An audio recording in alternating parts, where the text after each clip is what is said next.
So if you guys in the chat have any questions for us in general, pop them in the chat and we will go through them. I've got some questions that I prepared for us to just go through and talk about, which I've already sent these lovely people in advance.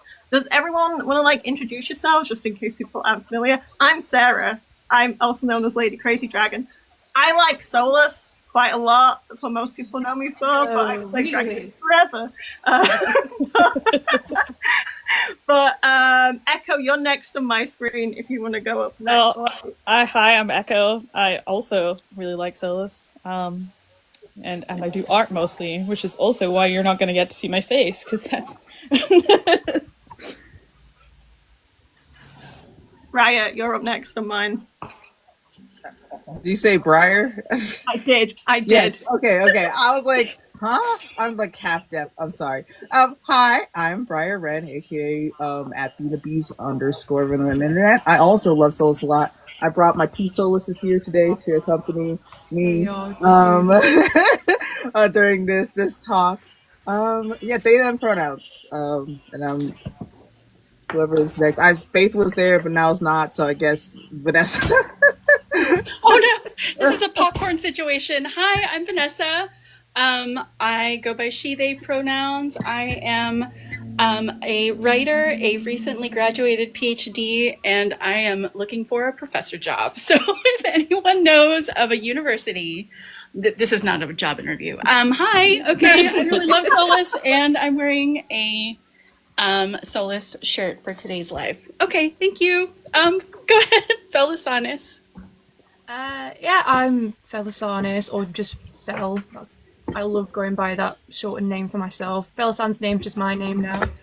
I love Solus when I don't remember what he did to Felassan, but Felassan's my number one.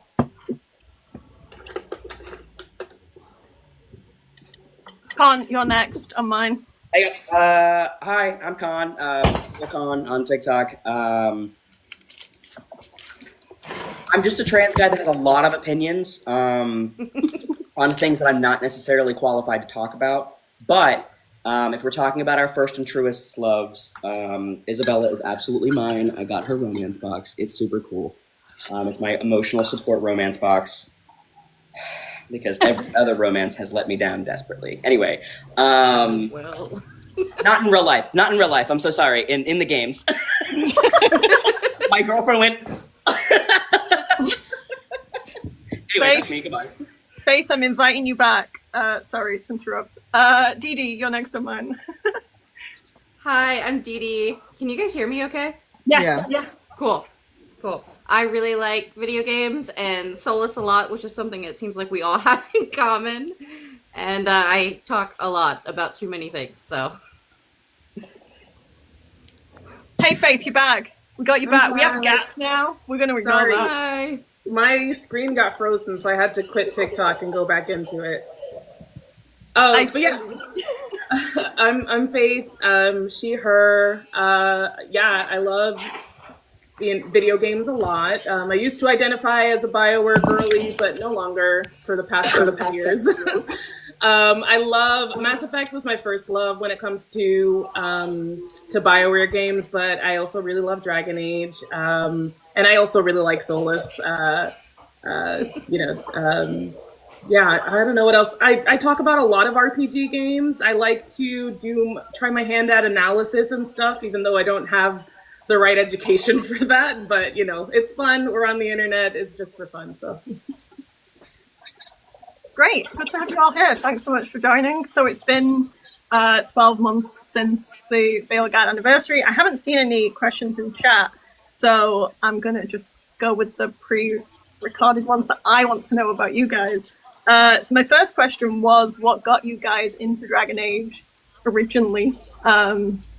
Is the order in the same order for everyone on the screen? Like it, yeah. Amazing. Then we so. can just go that way. Yeah, just curious, what got you into Dragon Age in the first place? For people who, if you're not familiar with these wonderful content creators, make sure you're also following them. Go on, Echo. Honestly, I can't super remember. I think it was my friends, but I didn't actually get into it the first time I played it. I started with Inquisition and I romanced Cullen, and it wasn't really for me. So, and then it took me another, like, I think 4 years before I played it again. I think it was a Solus edit. It was probably a Solus edit. What was your first character? My first character? I can't super remember that either. I think it was a human, because I didn't want to go with anything that had too heavy of lore, because I wouldn't have understood. Fair enough. Briar? I was in the military and miserable when I got into Dragon Age.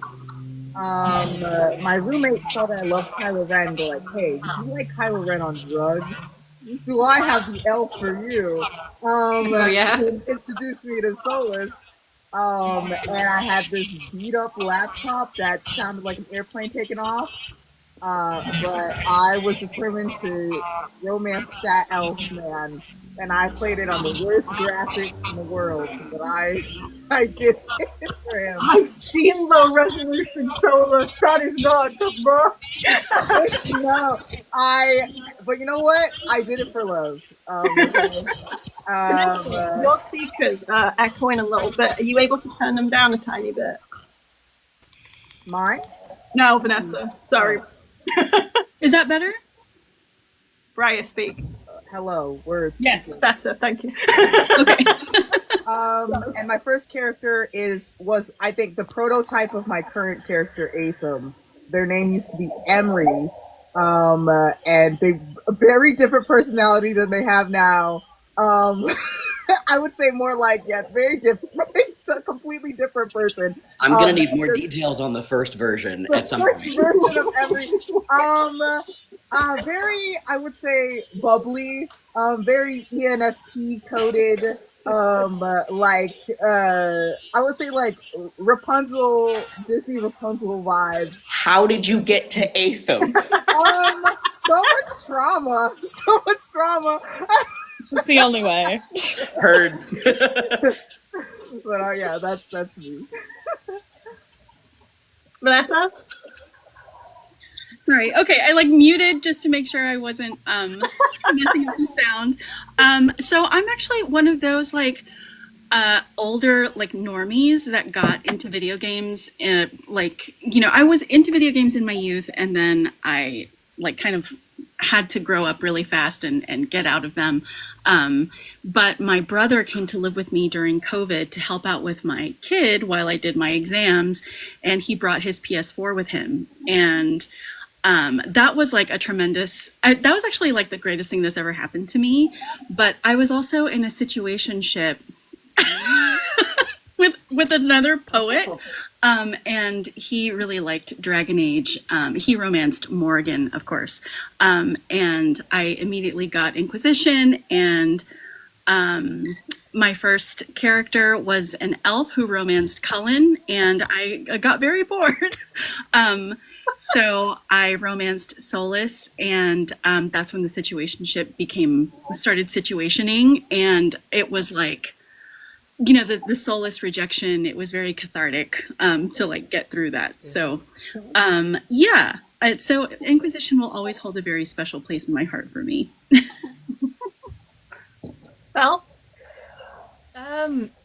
so I think this is how the story goes. I was a little kid, and then one day the Fenris romance from Dragon Age 2 popped up on my YouTube, and I watched it once. But it was weird.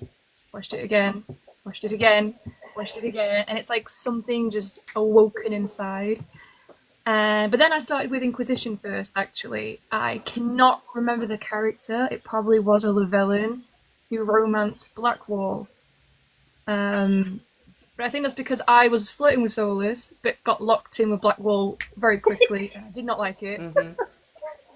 And yeah, and then I didn't get super into Inquisition, and I think I thought, well, where's that white-haired elf from my past? Where is he? Got Dragon Age 2, and then that was it. Fell in love with the series because of Fenris. I mean, how can you not? Fallon. Konn? So back in the days of GameStop, I used to go on like weekly visits to exchange my used games for like other used games, not new used games, because like the exchange rate was actually pretty good back then. Anyway, and I just happened to pick up Dragon Age 2 just because it had the word dragon in it, and I was obsessed as a child, so that's what I picked up. I didn't care that it had the number 2 in it. I was not paying attention to that, but I was also an in the closet at the time lesbian.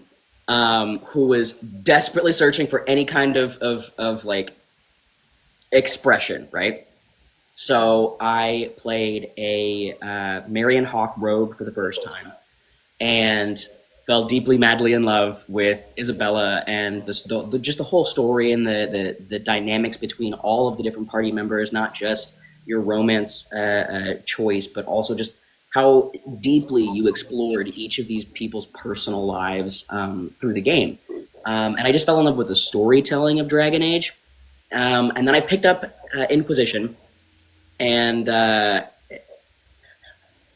I did not enjoy it at first. But I was very young still at this point. I was like maybe 14 or 15. So I didn't have the attention span that I do now. And I got stuck in the hinterlands. I'm very serious. I put it down and I didn't pick it up for 10 years until right around Dreadwolf, like right before Dreadwolf was announced, I started replaying Inquisition. And it just reignited my love for the series. And my first character there is Daenerys, not Daenerys, that's yours. Danathari, Labella and Romance of Solace, so on and so forth. And I actually like live TikToked, but not on a live, like live tweeting, but just posting videos as you play. Right. Cool. Projected my experience of being broken up with by Solace in real time because I did not know. I had no clue, and nobody told me. I think my first that's video. Not fair. No, it was so unfair. I think my first video on Dragon Age. You want your heart broken, Romance Solace, and you were like, okay. And you came back and you were so upset. You know what? That's true. You did tell me, but you didn't tell me that. I thought he was gonna like die. You have or something, not break up with me. I love how you're like, him dying would have been better. You know what? It wasn't his fault. But that's crazy. I was prepared for the angst. I was not prepared for the rejection. I'm in a video game. I'm the main character. Anyway. Go on, Dee. I played Origins when it came out, and honestly, I hated it because I thought it was really ugly, and I did not like the gameplay. And I was really young, so I was just like, eh. And then I became disabled when I was like 19, so I found myself home all the time, and I wanted to burn the house down. I was so sick of being in the house. And so I started playing video games very heavily. I already played them, but like, I had nothing else to do. And then I saw the trailer for Inquisition, and I was like, oh, I need to know what that's about desperately. So then I started over, and I played them all beginning to end, and just it got its claws in me. It hooked me really, really good. And my first character was definitely a self-insert, probably named after myself, probably looked just like me in the Horrible Origins character creator, 100%. Sorry, and, yeah. Notifications coming up that I had to close. I'm locked in. Faith. Faith. Oh, it's my turn. Okay, sorry. Yeah, sorry. Yeah, so I played the Dragon Age series well after Inquisition came out. It was so I played games as a kid a lot. But then like when I hit my teen years, I was like trying to be, more the way that a girl is supposed to be. I grew up in like a socially conservative household. It's a whole thing. But anyway, so I stopped playing games for years.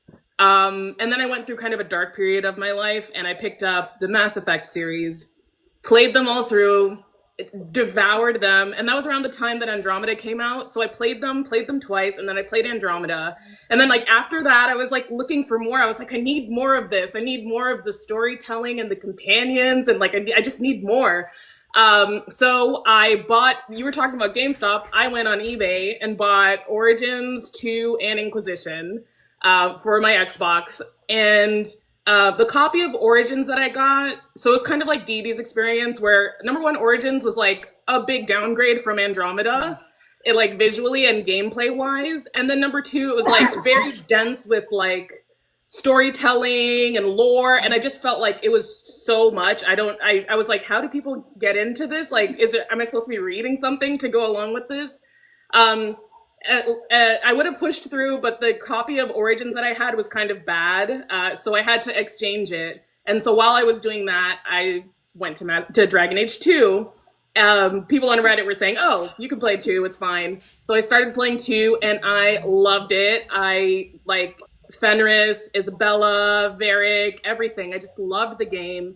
The storytelling was much tighter, and I felt like it hooked you a little bit better, and so I was able to get into it. And then I learned some of the Dragon Age terms from playing 2. So after I played 2, I was able to go back, play Origins 2, and then play Inquisition. So my first character was probably technically a city elf mage in Origins, but my first real character was definitely a hawk that I don't remember her name, but I never used the default because I like playing as black characters. So she was, you know, the darkest skin tone that you could get, and she was a badass, and she probably romanced Fenris, I think. I don't know.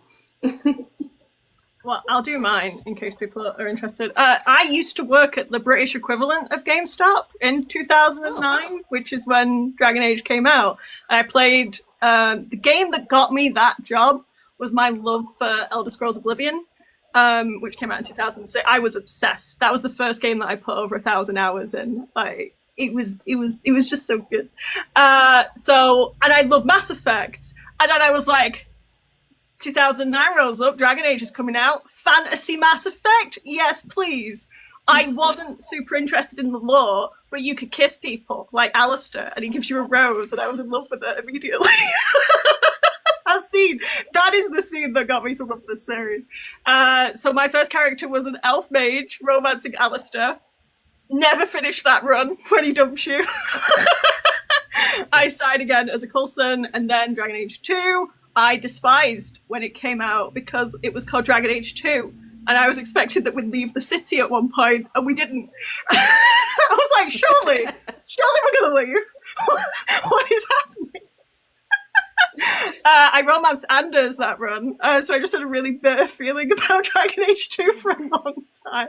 But I replay it now, and every single Dragon Age game for me has things I absolutely adore and love about them, and things that drive me absolutely insane. Dragon Age 2 and Dragon Age Inquisition is no exception. And I started as an elf romancing Cullen, and I never finished it. Inquisition, again, in the hinterlands, somewhere back in when it came out 15, never touched it again. Also on a laptop that was not suitable. And then I came back to it a few years later, didn't know anything about it, romanced Solus because I'd figured out it was Yanto from Torchwood, and I like Gareth David Lloyd, and then he broke me. And here we are. Still broken. Exactly. He just there's something about the Solus romance and the angst that it's just there. But yeah, I think that unites everyone here. It's so good. Mm-hmm.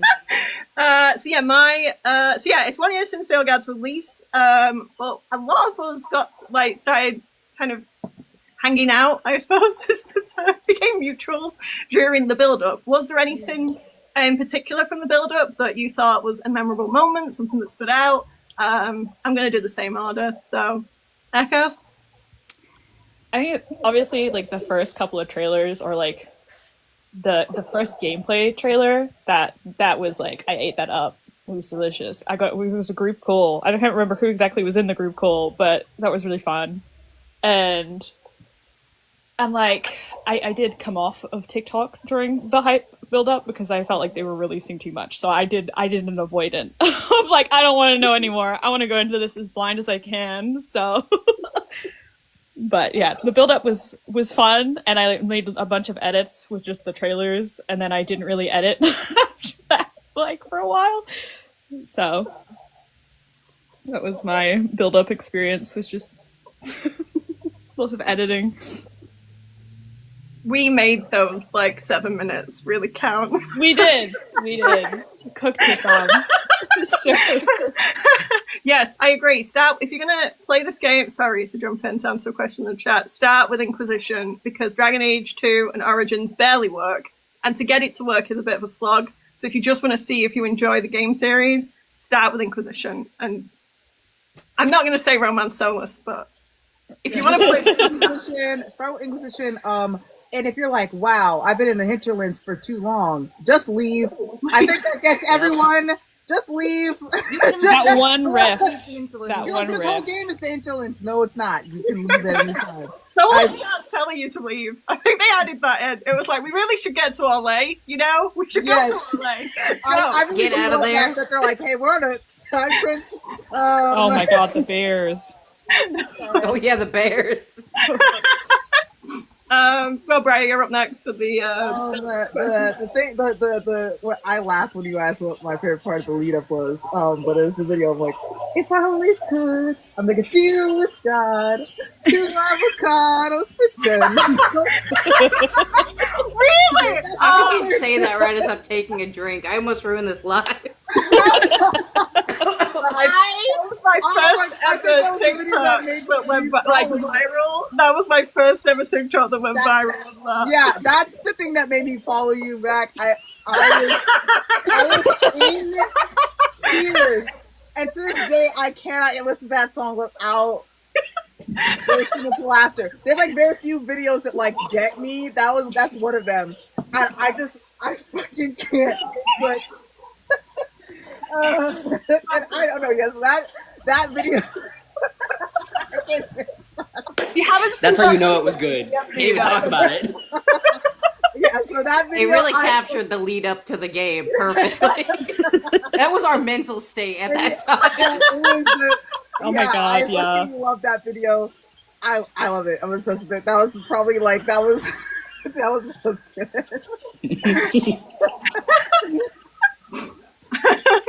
Vanessa? So the question is like what was my favorite part of the lead up? Yeah, you might not have been around on TikTok, but if you were playing Inquisition, if you were excited for Veilguard coming out, was there anything part of the build up for Inquisition coming out that got you excited or was memorable? It doesn't necessarily have to be good. So I was on this account, but I was just watching, like I wasn't really like, participating. And I just remember being so struck by like how like interesting all the discourse was. Now, like I know that that's like a tender subject sometimes because like we have opinions, but like it was so stimulating to just like hear everyone talk about things, and like it just resonated a lot with what I was writing about. And I remember the day that my brother sent me the Dreadwolf trailer, just like, the Tevinter sort of like close up of Solus, and like, it, and that was just like, I was really excited for that. I was really looking forward to, I don't know, just like a much deeper exploration of like, what is villainy? How are people like painted as villains? Sarah, we've talked about this in DMs, like the potential for this like Magneto storyline to emerge with Solus. Like how revolutionaries are like unfairly maligned, when it comes to like propaganda and stuff like that. And we didn't get that, but I loved the way people talked about Dragon Age, and still do, I think that was like the best part of it, like just like the existing community. That's what got me excited. Yeah. Val? I remember 2 significant moments during the lead up. One was, as Dee Dee can attest, I really wanted to romance a skeleton. And I was just yapping online about, by the way, you should totally do this. It can make sense. And then the Q&A dropped, where basically they said, yeah, you can romance a skeleton. And I felt like some kind of oracle that I thought that was going to happen.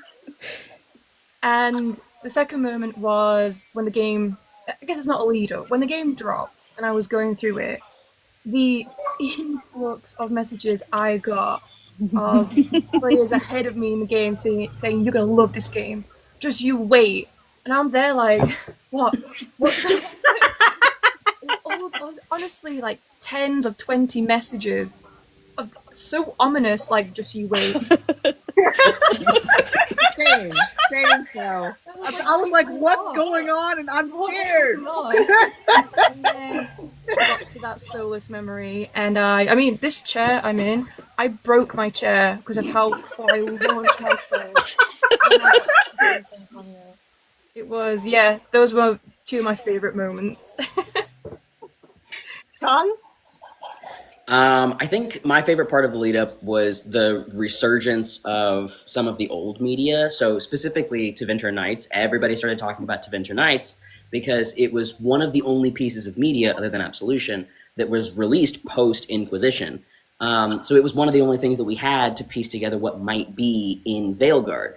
And I just really loved talking about, like Callback. It's one of my favorite short stories I've ever read, not just in like BioWare canon, but like genuinely a really well-written short story. And then we got the Regret Demon, and I was like, oh, there's so much to work with here, right? I love my Pookie the Regret Demon. Boy. I love him so much. Yep.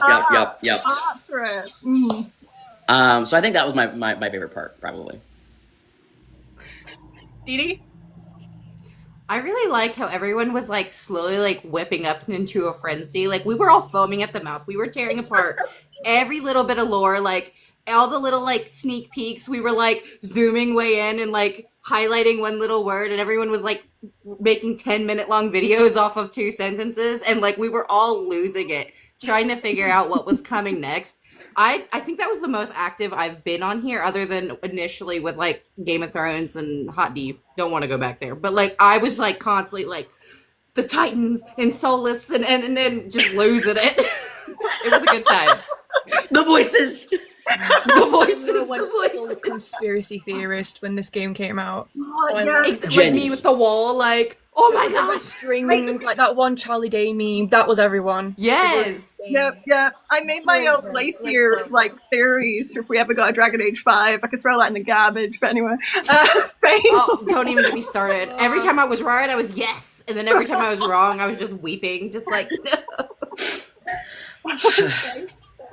no. Yeah, for me, I like the way I grew up. I never really had people around me that understood my interest in gaming. Like, it just really felt like an activity that was, I don't know, kind of foreign to people. I didn't really have people I could talk to about it. And I've been in fandom spaces for many years, but I've always just like consumed content and consumed, media and fan art and things like that. I never interacted with fan spaces ever. So when I finally had this, because I played the Mass Effect games way after the build-up. I played the Dragon Age games way after the build-up. So I was like, oh, this is my first opportunity to be in a fandom, to be part of like the dialogue and like what's going on. And it was so exciting to have like people be kind of receptive to my like unique perspective on things. And like also to just like kind of shitpost and make memes and stuff. I made 3 filters for Dragon Age in the build-up to Veilguard. So that was fun. I learned some TikTok specific skills for the build-up. I guess it was just like, it was such a cool experience to go from being on the outside looking in when it comes to fandom spaces and really isolated and not have a community to like, kind of like get to this place where there's so many people who I can look at and I'm like, oh man, like we have this mutual love of this media and stuff like that. So yeah. I had a similar thing with I never really interacted with fans. I've consumed games like my entire life, but I've always been very much just a consumer. I have a twin, and we both really enjoyed the same stuff. So I always had that person who I grew up with to bounce stuff off. But then you get older and things start getting apart. So I kind of really wanted to kind of get back into gaming and just talk about it a bit. And I had a lot of personal issues in like the build up to Veilguard. I found out like some health stuff. And I also found out about being autistic. And Soulless as a character really helped me like relate to my grief with my issues and also the autism stuff. And just like having this love for this character and then being able to talk about it and without being like mocked or anything like that. Because I've been into D&D for like the last 10 years and that started getting like, you're not weirdo for liking D&D anymore. So yeah, and just having like this community and this space has just been really nice to help me with like my issues. And I always have a very biased view because of that, but it's still been really nice how receptive a lot of people were. Some awful people, but we block them. Move on. But yeah, so quick fire, what was your first Rook's Echo? Oh my god, I can't remember their name off the top of my head, but they were a veil jumper. A lot of mine are veil jumpers. I only make elves. You can take them from my cold dead hands. And I romanced Bolara in my first run. Nice. Class? Probably a mage. I think they were a mage. Briar? My very first Rook that I played for about 5 hours before I quit and made Renaissance. His name was Renan Veil Jumper. For the life of me, can't remember what class. Again, this man existed for 5 hours before I was like, Purged him. I have to create Renaissance. I'm sorry, Renaissance needs to be witnessing this first. But yeah, Renan Veil Jumper. May he live on in infamy in a dead, deleted save file. Vanessa? So I name all of my characters Montserrat. It was what I was supposed to be named, and I grieve that I don't have that name. It's such a cool, like, badass name. But Montserrat was an elf and a veil jumper who romanced Lucanus, and that is like the driest, like, it's just the driest romance, and it felt bad the whole time. And I can't quit that man. I can't quit. Like, I'm drinking coffee right now. Like, it's like a whole. And then I romanced Nev as a shadow dragon and Davrin again as a veil jumper. But it's always been Lucanus. Lucanus has my heart. Yeah. I feel that. Well, So, in my Dragon Age games, I've been a dwarf, orc, obviously, the villain. So I was dead set on making a Kunari for Veilguard. That got a little shaky when you see all the 5 heads that the Kunaris have in Veilguard. I was like, am I going to be able to stick with this? Thankfully I did. So I have my Kunari Rook Avitia, who's an Antivan Crow mage, and she's my first one and the one I've stuck with. I love My beloved. I want to climb her. I'm sorry. Go on. Real. romance. Mission accomplished. Great. Who did she romance? But she romanced Emmerich first, and then, because I'm insane, went for arguably the worst romance and went to Lucanus instead, just because I thought they just fit each other's characters a lot better. Konn? The best part about this game is that I have my son. Caspian Morcar, he was an elf. And I've played Dragon Age the Veilguard 8 separate times. And done different classes, different origins, whatever. It's always Caspian. They are always Caspian. Caspian Morcar, first run was a Shadow Dragon, fell head over heels, immediately in love with Nev, and never wavered. She calls you cute in the first 5 seconds of meeting you. I was done. All it takes. That's all it takes. I'm an easy man to please, all right? With the little hat, the femme fatale. Oh my gosh, I'm with you. Like and I think we've talked about this before, but like the parallels between Batman and Nev are actually really pretty like interwoven. And I'm a huge Batman fan. So that noir detective vibe was what really she's a detective. Like a detective in Dragon Age is so interesting. So that's what drew me in. He was a rogue, Shadow Dragon, obviously. I think that's all of it. He desperately wanted to like Solus. He wanted Solus to like him. He wanted his approval so bad. loves him. Was genuinely and wholeheartedly like sad when he trapped him in the prison. Like, damn it. Anyway. Did he? My first was Aphra, and she was an elf Lords of Fortune mage, I think. Yeah. I'm on my second playthrough now, so I'm a little confused. And I was just having the most fun ever because Solus is so mean to you. And I was like, I love it when he's mean. He's so hot when he's mean. So I was having a blast. Fan service game for me, okay? And then at the end, are we allowed to talk spoilers? Yeah. I'll be vague. When he's mean to you at the end, I was like... Okay, spoiler warning now. If you don't want spoilers for Veilguard, if you're in a Veilguard Q&A, leave. Yeah, well, some people haven't played these games. That's a good question. It's a good question. But yeah, no. When he tries to, like, betray you at the end, I'm like... Please go ahead. So, I'm having a great time. Have fun.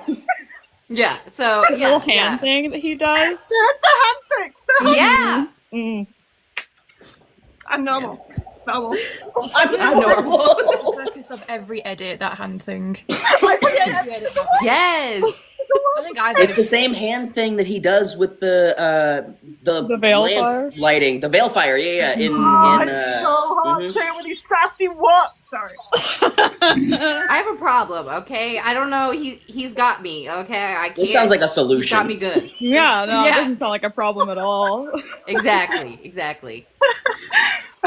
Faith? So my first rogue, I just looked up because I know her name, but I got her name from the Project Elvin Book of Names on AO3. So I was like, what does her name mean again? But she was a shadow dragon elf, and her name I love Dalish names for my elf characters. Her name means freedom fighter. This was back when I thought that the shadow dragons were gonna like actually do some shit and fight for freedom and you know, like not just be there, I guess. But that's neither here nor there. Or not be there, depending on what happens. Or not be there. Yep. Yeah, she was a mage. She romanced Davrin, which is Davrin. Anyway, if I start talking about Davrin, then I'll just go on and on. And I think like my vibe for her, it's changed a little bit over time, but I think my initial vibe for her was like, she was kind of like, you know, this like kind of forward thinking, like, you know, character who like really wanted to fight for liberation and really wanted to like, you know, would have this kind of tension with Solus, I guess, because Solus fights for liberation, but in a very different way, in a way that kind of leaves people behind sometimes. And I think she would have a different approach. And so it would just be like, you know, this kind of tension of how do we accomplish whatever we're trying to accomplish, you know, not just like, for her, it would be like, not just for the elves, but for all people. For him, it would be like, elves first, like, we're thinking about the elves, we've been oppressed. So that's the story I had in my head going into Veilguard, but yeah. Yeah, mine was an elf called Samel, which I believe means something like joy or laughter, but my inquisitor is called Samuth, and I really wanted to hurt Solus by calling her Sam, because I'm mean. And she was a Lord of Fortune because I specifically wanted her as kind of a refugee from Kirkwall, I had this whole backstory about, because I wanted to be in favor of spirits. I don't know if you know that I like spirits. But so I had it that she was kind of like the Avar, and she had a spirit companion that was a spirit of adventure, and so would go on these adventures because she was orphaned when, you know, alienage, terrible place. So she was a Lord of Fortune with the spirit companion. So in my head, and she romanced Emmerich. So there's a little family of him and Manfred and Emmerich, and it's so cute in my head. It's great. And I'm still in love with Emmerich. I just think that romance was specifically written for me. The amount of soulless lines that's in the Emmerich romance, Sylvia, I best thing. Just so good, that romance. I love it so freaking much.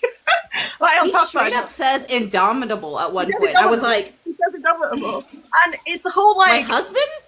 the whole like being kind to spirits thing, and like, and if you show them a bit of kindness, and like you with Solus, and there's like, it's like if Solus was more wisdom than pride. The whole like dynamic between them, I just love it, and the little banter you get between Emmerich and Solus, I thought was fantastic. Anyway, I was simp about those ones. He says that if you're a mage, right, like your focus is indomitable. But what does he say to the rogue again? That's what I always play in Inquisition. Like your grace or something, or your deck. Yeah, your grace. Your grace is the. I think it's grace. Yeah. Are you suggesting that I'm graceful? No, I'm declaring. Yes. Oh, he's just so good. And flexible too. Like maybe that means I'm flexible. I don't know. Like that's where I took that. It's so good. He was way too smooth. That bald man. He need to calm down. He kind of hates you at this moment in time when he flirts with you. He probably like walked away from the interaction like, what the fuck did I just? He's like, you're supposed to be playing it cool. Why am I hitting on him? What? So this one, I don't know, we can leave this open or we could go as the order. The order seems to be going away, but we might want to interject with each other because this is the kind of meatier topic. What was your initial impression of Veilguard, and has that changed a lot over the last year? I'm so interested in what everyone has to say.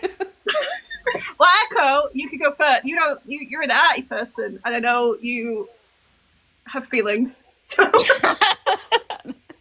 I don't have any feelings, actually. None. Zero. I feel like I'm the minority in that I actually like Veilguard. I have as many issues with Veilguard as I do with the other games. They're just different issues. So, but it has inspired a lot in me, but Dragon Age already had, so I just draw a lot, and I enjoy rewriting things anyway, so I like that they let me do that. Valid. Briar? Hi. Hello. I think it perfectly encapsulates it because like when we were playing the Cage to Cold God quest before I got to that quest, my friends were like, "I want to watch you play through this because like I'm slow playing at video games." And so I went and I was in Discord while I watched, the thing with Barrett, and I'm sobbing. Right, I'm like, and they're like, Briar, are you okay? And I'm like, that's the scene's ending. I'm like, this is so fucking stupid. Am it pull at the emotional strings? Yes. Am I acknowledging what I'm watching on the screen is fucking stupid? Also, yes.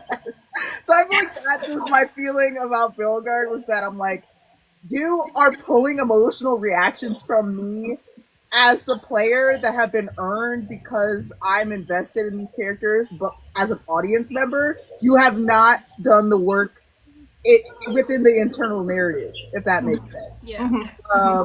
And so that pretty much has remained the same. It has also brought a lot of creativity out in me as well. I've written so much this year of my own personal like writing a novel, and also just fan fiction. Which I've been working on fan fiction all year, about my lovely Aetham, because it just inspired that in me, because it's just like, I can do better, and and just actually doing it. So yeah, that's been my. I feel sad. I'm at the point where I just kind of feel sad. That's something I love for, like, I got into it probably like 10 years ago. So I wasn't like as a kid playing it, but it came to me at a very important part of my life when I was really depressed. And so just like having the ending kind of go out like with a fart for me was just like, the game isn't like the worst game on the face of the earth. I'm not gonna pretend I'm one of those people, but it's also just like it wasn't what I come to Dragon Age for. And that's where I'm at right now. Yeah. Vanessa?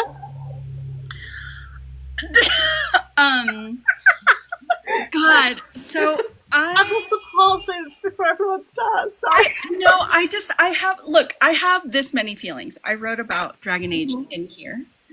and I wrote about Dragon Age in here, and I wrote about it in my book too. And it was one of those things where like I would talk to people about it and be like, and this is what this means, and this is what this means. And it was like a way where I could like, it just like unlocked everything for me. Like it took what I was kind of dedicating my life to in my studies, and then I saw it play out on the like war table, on the maps. Like it took all of the theory that I was reading and it like put it into play with a romance and betrayal and like, you know, I don't know, I just had such an attachment to it. And with Veilguard, I was really expecting, I don't know what I was expecting, but I just know that like I just didn't get what I needed from that game, and I like was really grieving it. Yeah. It actually made me start a TikTok, because it's literally why I started a TikTok, to be able to kind of talk through my feelings about Veilguard and to like connect with other people about it, because it was, it felt like losing a friend. So yeah, I don't know. I probably will have more to say about it, but like it's kind of what started my sort of like, that and Jon Snow started my like sort of essays about fantasy and video games, and like what I want to do with my life. I feel like I kind of, I don't know, like, yeah, like I lost a friend. So anyway, I'll say more about it later. Val? Yeah, I definitely tempered my expectations for the game, just because it's what, 10 years of build-up. They were never going to satisfy everyone. There's just no way in hell. That being said, despite my expectations being low, BioWare went lower. It's just, yeah, like what's been said, for this to be how Dragon Age ends, because let's be fair, it's ended now. It's kind of, yeah, I'm like going through a grieving process, because I love these games. And that's how it ends. Like, obviously, the game's beautiful. It's the best combat of the series. There's definitely positives to the game. But in terms of what I wanted as a fan, you know, they can try and distract me with Felassanis. It's not going to work. I just wanted a better conclusion than what we got, for sure. Mm-hmm. Tom? So my initial impression of Veilguard was actually a very positive one. I have video after video after video after video of me defending this stupid game. And I genuinely enjoyed playing the game.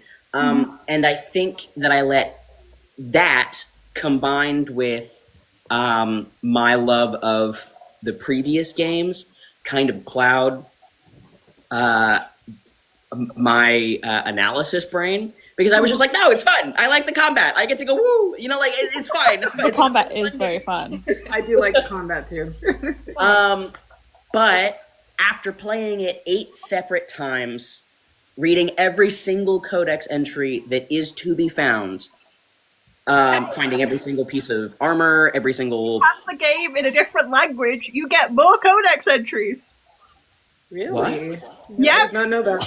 Yeah, the one about Okay. Varric being dead and the prison from Emmerich is in the Polish version of the game, but not in the English version. I mean, yeah, what the fuck? Jeez, Konn, play it in Polish. Sorry, just can't. Just So- as far as I'm concerned, it's canon. It's canon. It's You're on canon. your 9th run now, Konn. Right. Yep. Oh, Gotta do however many countries in the world there are. Right. Cool. Awesome. Anyway. God, that irritates me so much. Doesn't it? Sorry, I know you don't understand. Anyway.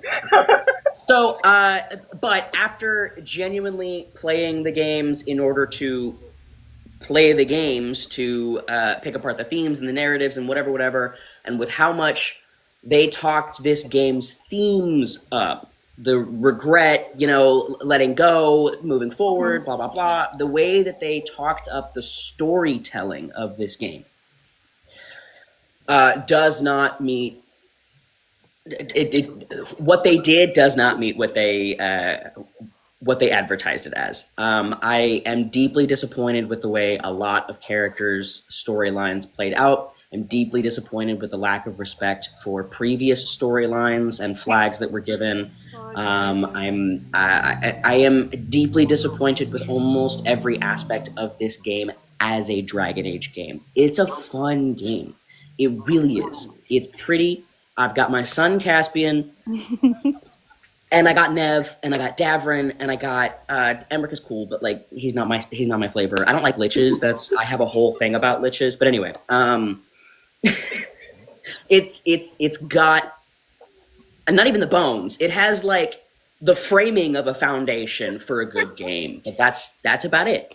It's a rough first draft. Yeah. It's a rough first draft. I've said that so many goddamn times. But yeah, exactly.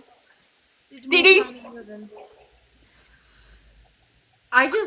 Okay, so I went so hard for Veilguard. I was fighting for my life. I was making video after video trying to like defend it because I went into it with extremely high hopes because I was like, there's no way that they completely reworked it from a oh shoot, what's that called? Not MMO. What was it originally?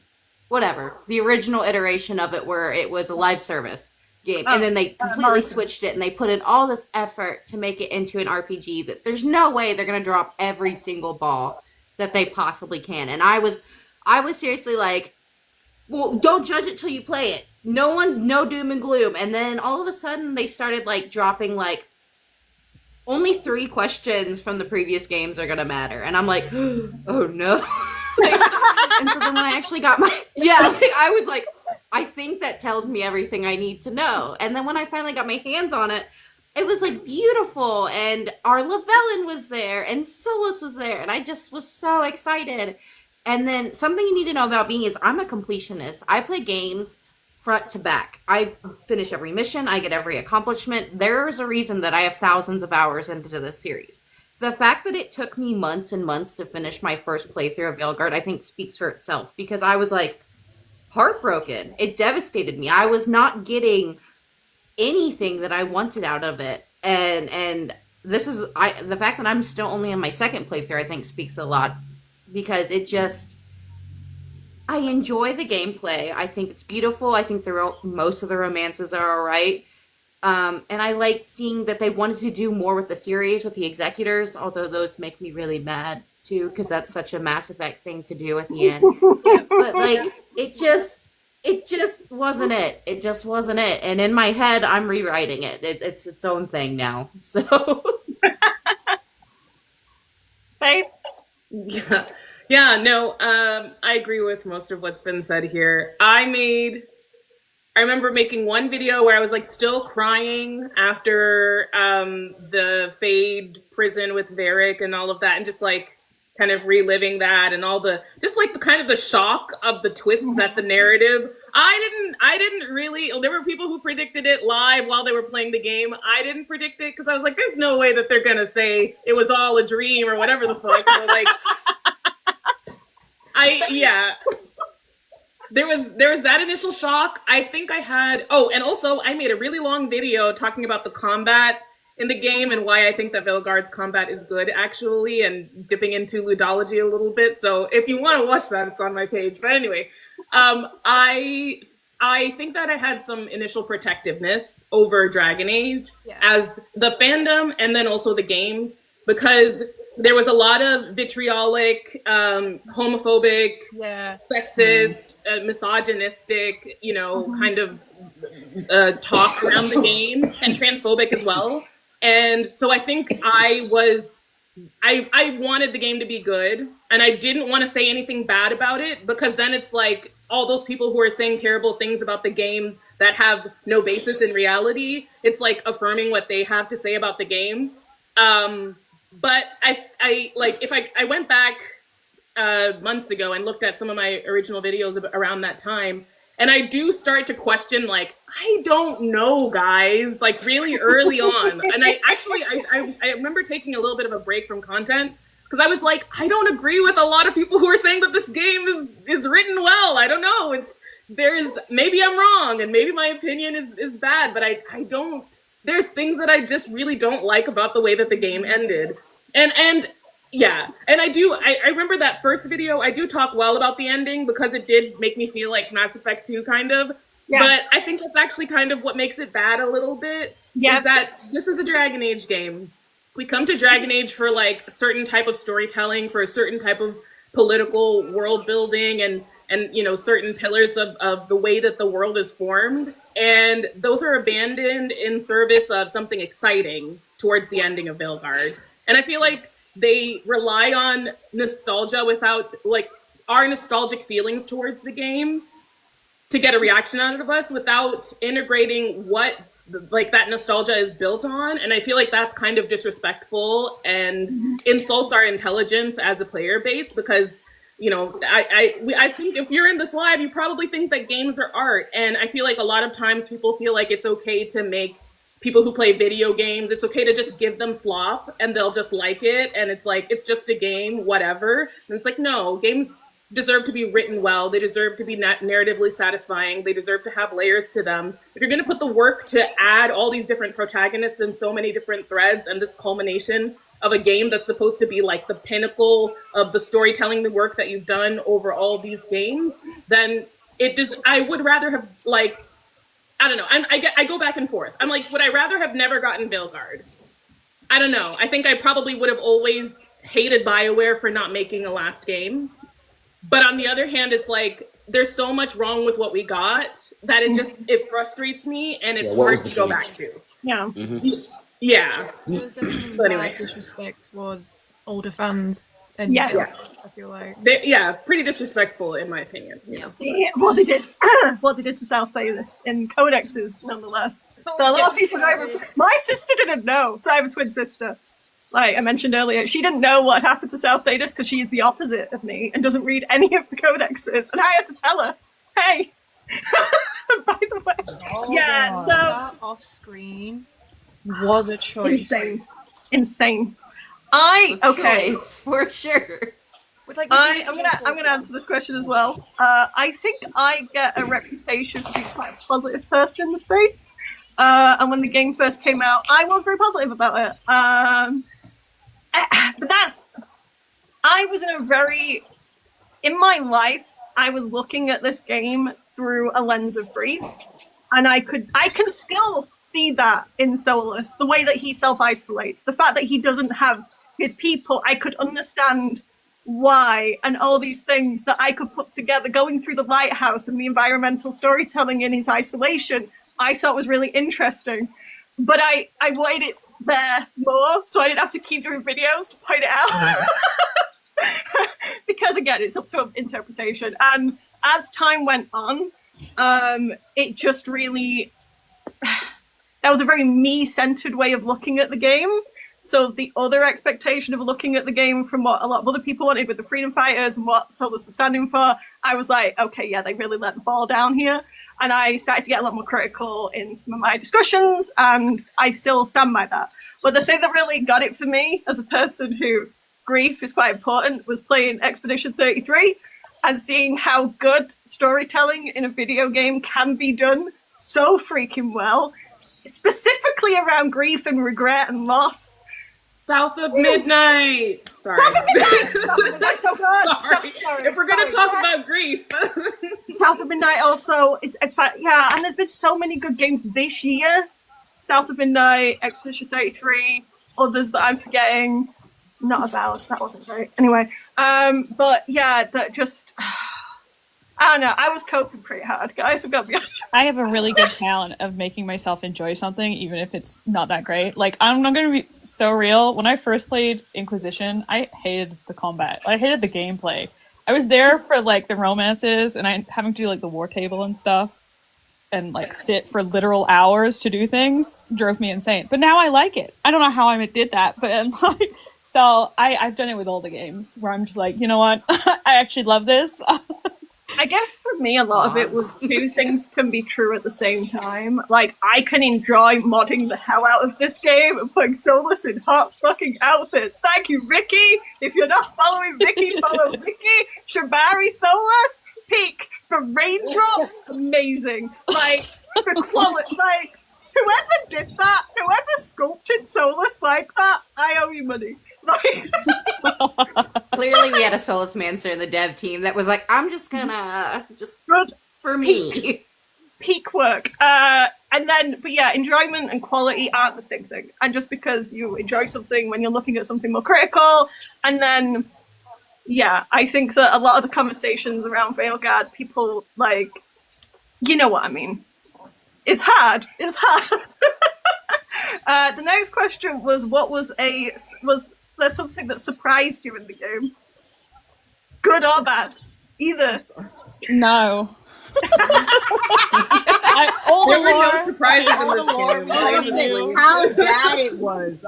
We already figured out the lore. I knew the Varric twist before the Varric twist came because I'm really good at predicting things anyway. But him not, or like none of the companions reacting to him. I remember messaging one of my friends and being like, "Hey, can I send you a theory that I'm like I really don't want to be right."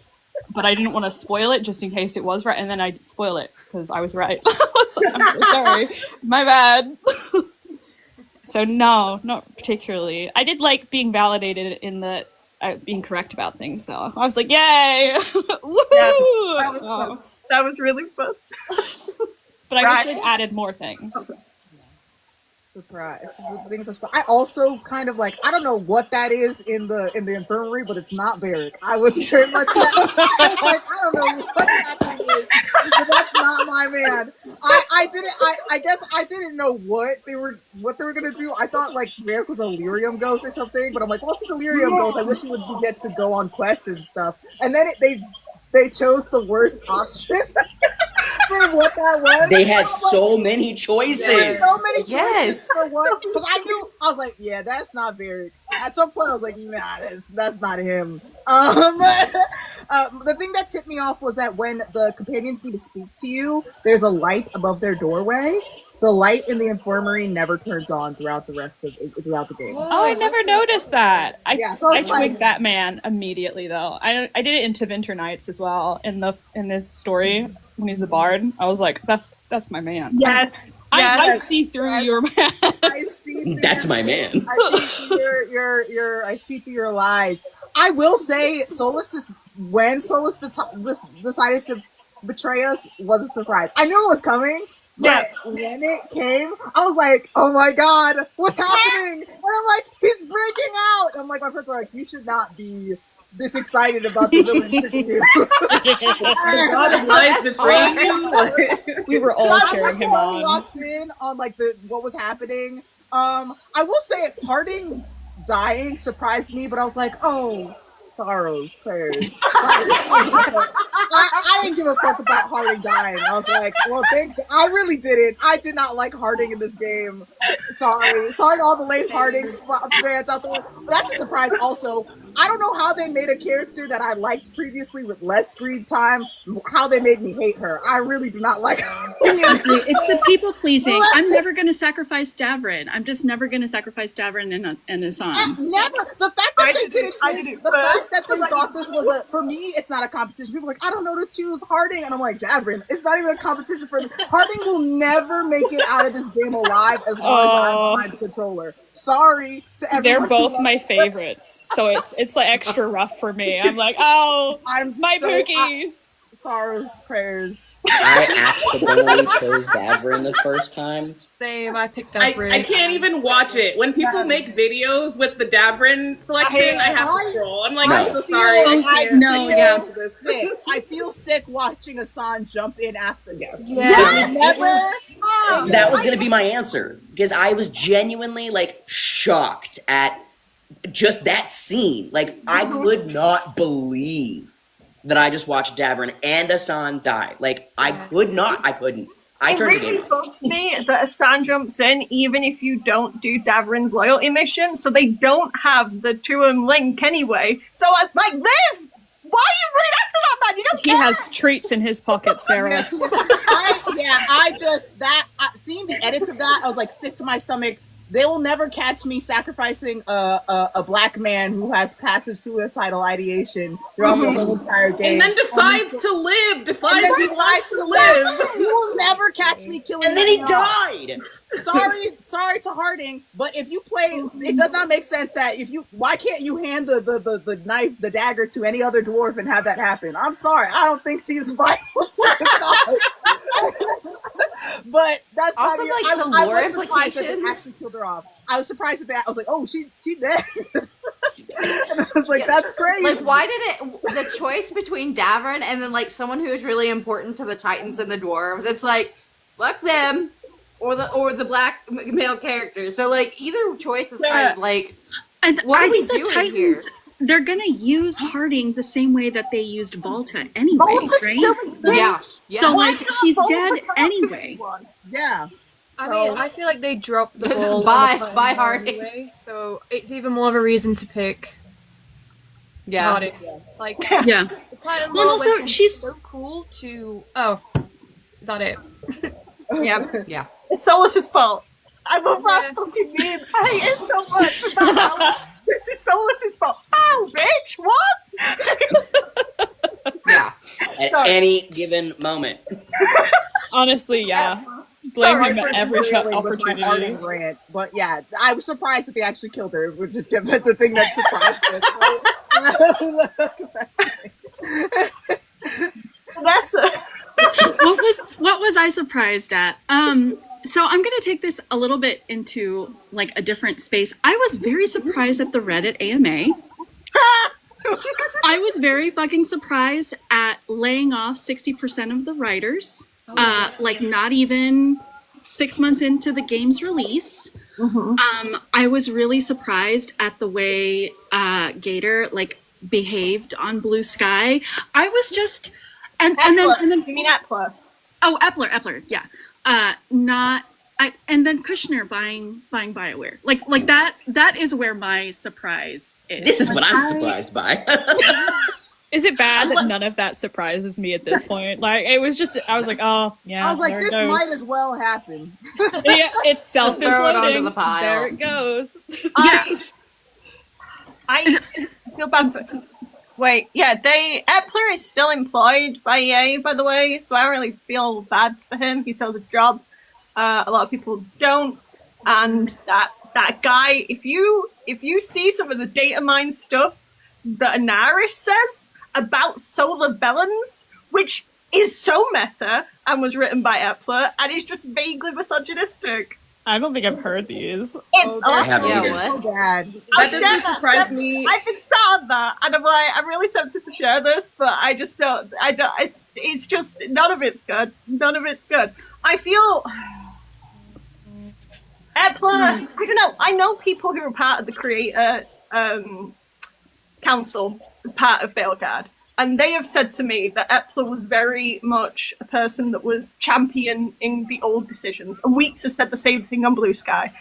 And so I want to believe that, but then his actions are awful and should be held accountable and not just go, hey, I'm going to just quit Blue Sky and not say anything. So, yeah, you can't just do this shit and just keep doing the same shit. Yeah, well, I think also my biggest surprise, one of my biggest surprises is that on the entry of like Solus's Wikipedia, I'm cited on the Wikipedia, so that was like a good surprise.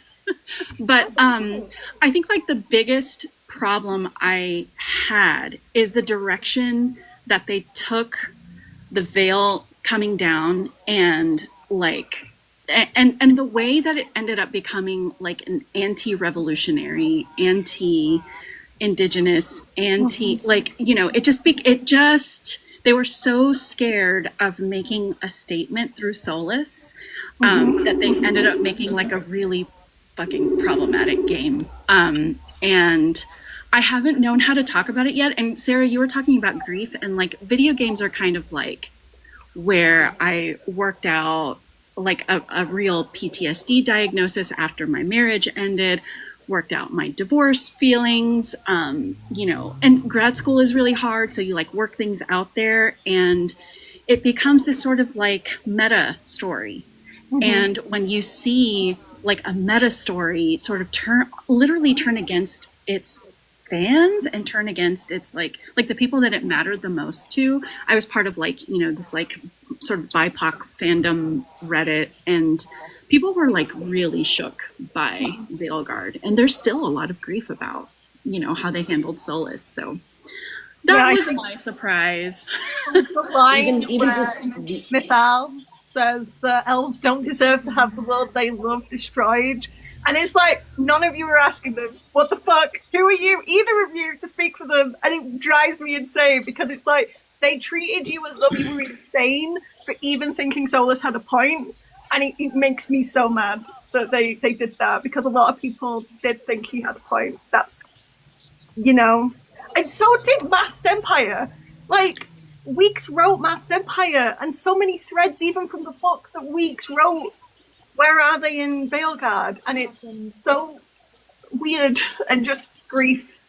That clip that you posted with low approval Solus talking about giving Halam Sharal back to the elves, I was like, what? Yes. Like, where is that man? Where's that man? That man is in the... I'm not making this up. That man was there. No, and like they knew what they had. They knew what themes they were playing with, and they just completely went back on their, I don't know, on the themes that they were working with, and it's just a huge betrayal. I don't know. I feel like it's because they knew that they didn't have the cultural competency to handle the themes that they were trying to tell a story about. They realized after a lot of fan analysis of Inquisition that they were wandering into territory that they did not know how to handle. When you have like an all-white, mostly male writers panel of people who have never lived an experience of being in the minority of anything, they didn't know how to write these characters. And so they said, let's walk it back to, you know, neoliberal territory, centrist territory that we can handle, and that'll be what we write about in this game. That's my feeling on it. Not a great plan. God forbid we hire some different writers and get the proper perspective so we can carry out all of these seeds we planted from the beginning, from Origins, and we'll just drop the ball instead. Yep. I can't finish the thing I started. I'm not going to ask for help. That's too much. That's too much. I don't think they were allowed, though, also. Not to, send BioWare. But it was like, they had to beg for resources until the Mass Effect team came in, who were just like, this is all shit! And we were like, we know! I was expecting... fair. The veil, like, I was expecting something about, like, spirits and demons having actually been, like, the subject of tons of chantry propaganda and actually just, like, being revealed to be, like...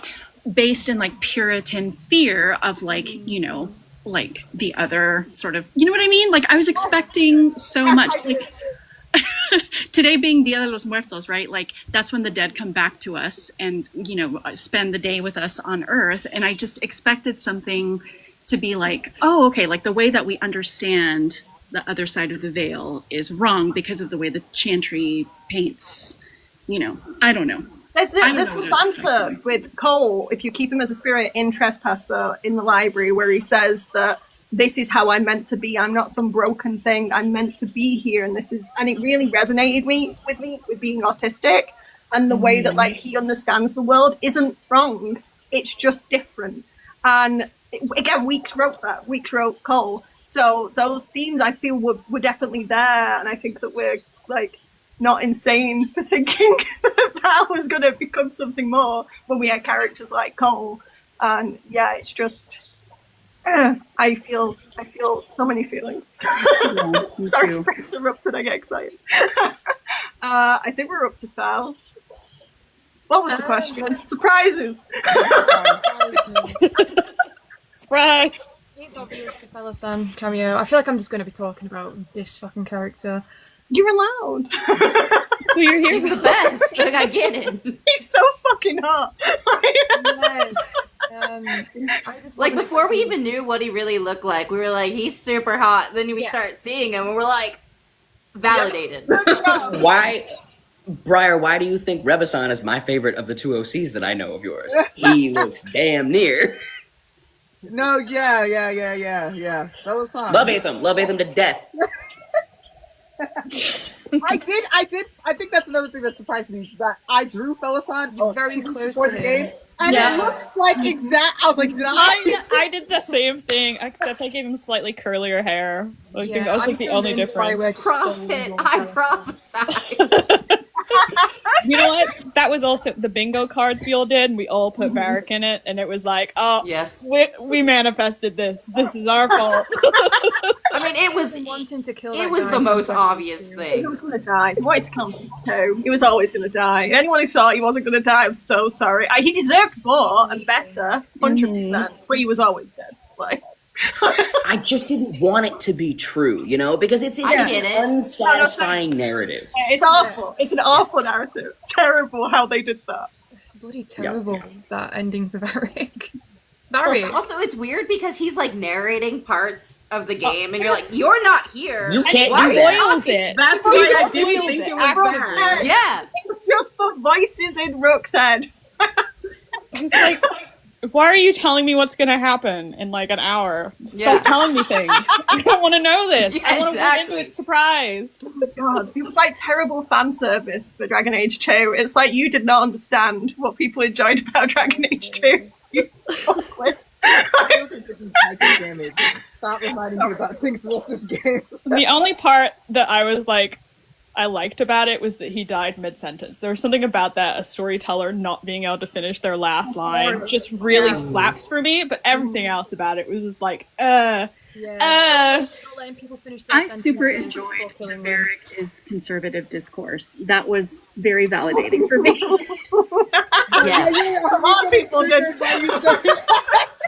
I went through hell for 2 straight weeks. God, I said one thing about Varric not liking spirits because, you know, he doesn't. And people went so mad at me for that. And I'm like, mate, I'm sorry, but it's just putting hours in the game. Why are you all so crazy? Anyway, sorry. You got worse though, Briar. They were insane. No, I think Konn had like a cigar even, and I was just like, okay, here we go. Are we ready to talk about Varric? That was a joint, babes, but yes. Oh, even better. That is a joke, in case you're not supposed to talk about that on TikTok Live, but I want to get in trouble. Oh, my bad. That was not that. Not that. It was just a pencil. As she blows a full cloud on the camera. No, we just keep getting excited. No, and this is how you know that. Well, there's many ways that you can know this, but this is one of the ways you can know that racism is super alive and well. Because I said all that shit. I said exactly what y'all said. Not a damn peep was heard. Everybody in my comment sections, you're so right, this is so correct, I've never thought about it like that. I go over to Briar's page and I'm like, what is going on in this war zone? Why? You know exactly what the most randoms go to Briar's page and are just like spewing in the comments. You always have something going on over there. This whole weekend it's just been people was like, but I loved Veilguard. What if It's different ways. People get mad at you for every reason under the sun. I hated it. I loved it. It was this. It was that. And it's like, you breathe, and they're like, "Oh, I don't work here, guys. I don't know what you want." I don't even like, are you on payroll? Did you get a check? Like, did you see the discourse that was blaming Solar Villains for the bad writing in Veilguard? And it's like, mate. Yes, I sure did. Oh yeah. I think I missed that. Yeah, no, did you guys not know that it was our fault? Obviously. I'm not gonna name names, but there's been some people pushing that around, and I'm like, I didn't know I had that much power. I open my third eye, and the names will appear in my brain as to the one too is like with a small creator. And I saw that take and I blocked it immediately, but it was like, what is happening? What is the discourse? I've seen several. People will blame solo villains for literally everything, though. Like, I'm retiring from discourse. I don't want to do this anymore. Why have you not seen me on here? I'm good. I don't have any thoughts or opinions. This is actually my retirement party. I'm taking a break after this. I'm not even kidding. I managed to mostly avoid discourse, but that's literally because I just post animatics. That's all you get. There's no opinion attached to this, and I still get people coming in and being like, "I was gonna murder Solus," and I'm like, "Okay." Okay. I know. I can't stand it when people do that. On my edit, like I had to block the word smash because of the amount of people that was like, I want to smash that fucking egg, and I was like, I just can't deal with you anymore. So I want to smash blocked- that egg, I but blocked not in the egg. way they mean. my comments Long again. time ago, I blocked egg. That woke back up. You can't talk about eggs in my comment section. It just gets sent to the shadow. Yep. Go on, Konn. And you'll go, I think. What I was surprised about. What I learned in boating school is I was genuinely surprised by Tasha's story. Now, okay, a couple of prefaces. This is an unideal narrative in a couple of different avenues. The weird pick one or the other culture crisis, did not like that. I did, however, if you had to pick one, I liked that they made the Kunari one the in my opinion,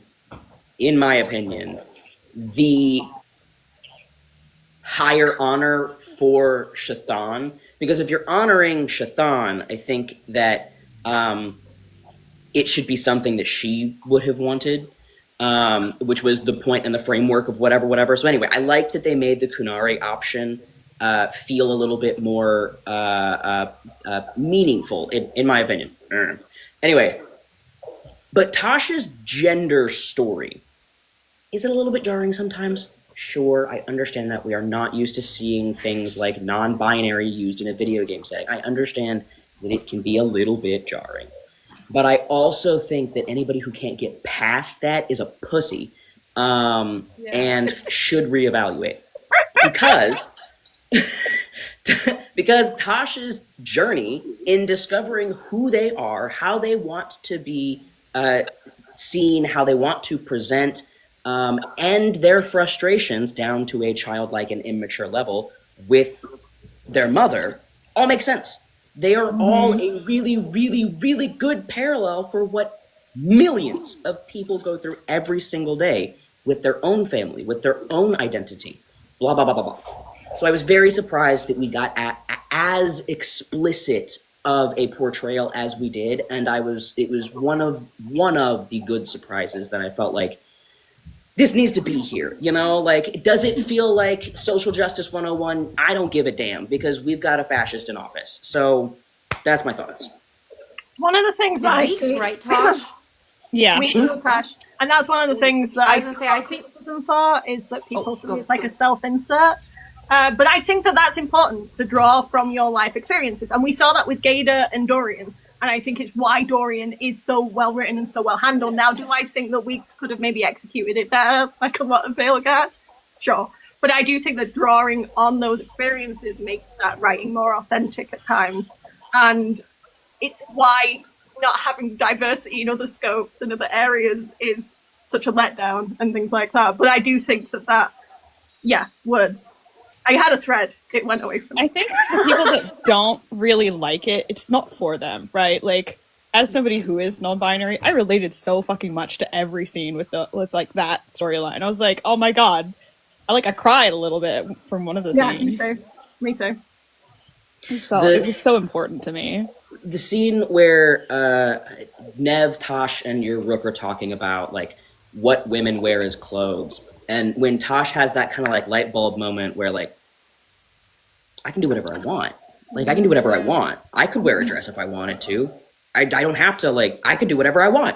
That was super relatable to me, too, because, like, as a trans person in general, you have that conflict of, I'm supposed to be this until, you resolve that. So I don't even think that it was exclusively relatable to one type of non-binary person. I think it's really relatable to just the trans umbrella.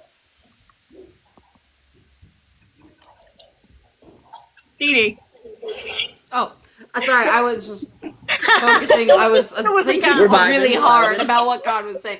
I was just thinking, like, that's a really great example of a writer bringing in their personal experience and making the story better. Like you said, it is jarring. It's not something we're used to in Dragon Age, but because it's coming from a non-binary person, I think that it just hit all of these emotional beats and is really, really relatable for people, like you were saying. And that's another example of how I just was thinking, like, maybe if they had more writers, a more diverse writing team, we could have gotten so much more.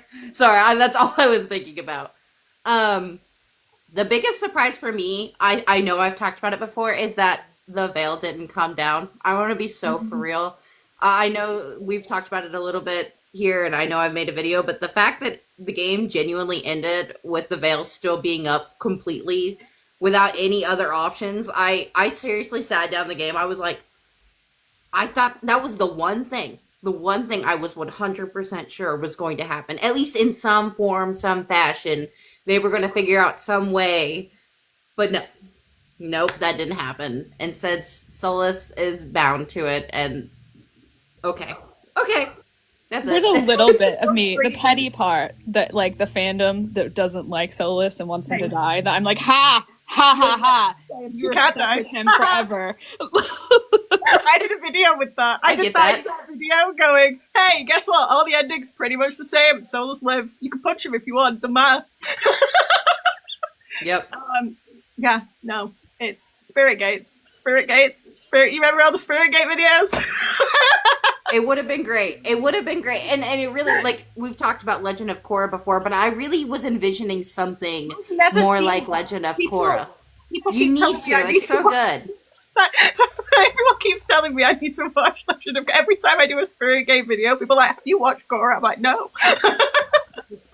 I really thought it was going to be something like that, genuinely. And I don't have the background to talk about, like, all the ways that I feel like it really just let down the story. Because, again, they have been building up to the veil coming down from Origins. There's, like, codex entries talking about how it is basically messed up Thetis completely. And I thought it was going to be, like Vanessa was saying, like, propaganda and the spirits were not being represented properly, and the veil was actually causing all this strife, and then without it, like, there could be some sort of equilibrium found, and they just didn't go there. I was like, what is the point? I thought that was the whole point. Yes, it was. It's Somebody in the chat it is literally a border. Like, I guess the way I approach it is that the veil is just another border, and every border is unnatural and, like, produces inequality and produces race and hoards resources, right? Like, that's so it needs to come down, and it didn't. And oh my god! So thank you for mentioning. The Nightmare Demon, yes, is a terrible thing and shouldn't just be free to do whatever it wants. I get that, but it's like we see with Cole that there are these spirits who want to interact. Back with Wynn, there was a spirit of faith that brings Wynn back. It isn't just malevolent spirits that want to be part of this world, that want to interact with this world. The spirit of command that gets frustrated because it can't control the world like it used to. All these threats, all these things. I think we should wait. No, Faith should answer, and then I think we should answer Gabby's question. Yes, let's do that. Can I might want to also answer, but we'll let Faith go first. Oh yeah. I'm so sorry. Sorry. Yeah, I think the most surprising thing was the way that they handled the Soul of Ellen storyline. I feel like I don't think that there's any one romance or any one character experience that's like the default or the most important one. Definitely not. But like, I do think that there is a lot of nuance and uniqueness and importance that was placed on the relationship between the Inquisitor and Solus, which is enhanced by having a romantic relationship with him. That's my opinion. And the game, I sat there on my mouse and keyboard, like waiting. I was like, okay, it looks like we're running out of game. When are we going to have a confrontation between Solus and Llewellyn? When is Llewellyn going to be able to air out her grievances or their grievances? Like, when is Llewellyn going to be able to, like, talk about, you know, this more than just, like, the sterile, oh, you know, he was controversial, but I like him conversation that, you know, that you can have with Rook. And then we ran out of runway, and then it's like, and then it was just so impotent. The ending where Lavellen, there's all this fanfare, and Lavellen comes out from the shadows, and she's like, Solus, you have to stop. And he's like, no, actually I don't. And he continues what he's doing. I was like, okay, well then why is she here? I forgive you. Like, she doesn't make a difference at all in that scene. None. She doesn't matter at all. It was shocking to me. That was the one thing out of the ending that I was immediately like, no, I don't like that at all. I don't like how they handled the Soul of Ellen storyline whatsoever, and that's my bias as someone who likes that romance. I expected that romance to be handled. I expected all the Inquisitors, no matter who they romance, to show up in some capacity, and I expected the Inquisitor to have some sort of a role. That's why they needed a DLC where you witness the fall of Southern Thetis, but anyway, I digress. There's a lot around the Inquisitor that I have problems with, but specifically when it comes to Soul of Ellen. Me. Unless anyone has anything to add to that. I mean, I've been quite okay. I will talk about this a little bit because I have been quite positive. I got like a lot of shit for defending the Soul of Ellen ending on my page because I don't defend it. Okay, my surprise was Solus was alive at the end of the game. I was convinced that guy was dead.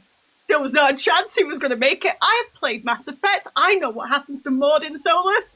And goddamn weak, so I don't trust you. So I was like, not convinced that he was going to make it. So the fact that he survived and my Lavellen gets to go with him, and it is so unclear what actually happens to them after that, gave me a lot of rope to be able to make an ending for them. And it's the first fan fiction I ever wrote. And I am mad that I have to do that work, that I have to do that labor to make this ending work for me. And we deserved better than that. So that's kind of the space I'm at now with it. But when it first finished, my bar was so in hell that I was like, I need a kiss, I need a banana, and him to be alive. And I got that. I got that. So well, Andy said it the best, I think, out of like a lot of the Soul of Ellen takes, is it's just misogynistic to have Lavellen, who has a life, has a family, has experiences, has lived in this world for so long, for her to just be expected to show up. He like rejects her again to her face, basically, and then she just walks into the Fade with him, and it's like, I am in the Fade with my man, and I've given up everything for my man. There's just, it feels misogynistic because there's no build-up, there's no conversation. She doesn't really get to like make a choice, a well-informed choice. It's a choice that she has no information. Solus has refused to give her information perpetually since the end of Trespasser. She doesn't ever get to talk to him. He gets to observe her, but she doesn't ever get to have any kind of, hey, this is how I felt after all that went down towards him at all. And then with no information, no context, no nothing, she walks into the Fade with her man. I just feel like that's a little bit misogynistic, just be like, oh yeah, the players are going to eat this up. They're going to enjoy it because, you know, they're just stupid Soul of Ellens anyway. That's how I felt about the ending. I do have things I like about the Soul of Ellen ending. I've made my edits. It's beautiful visually in some ways, but there's a lot about the storytelling that underlies it, and like the attitude towards this romance that just really bothers me. Yeah, I can completely see that, and yeah, I don't disagree. I just try to make it good.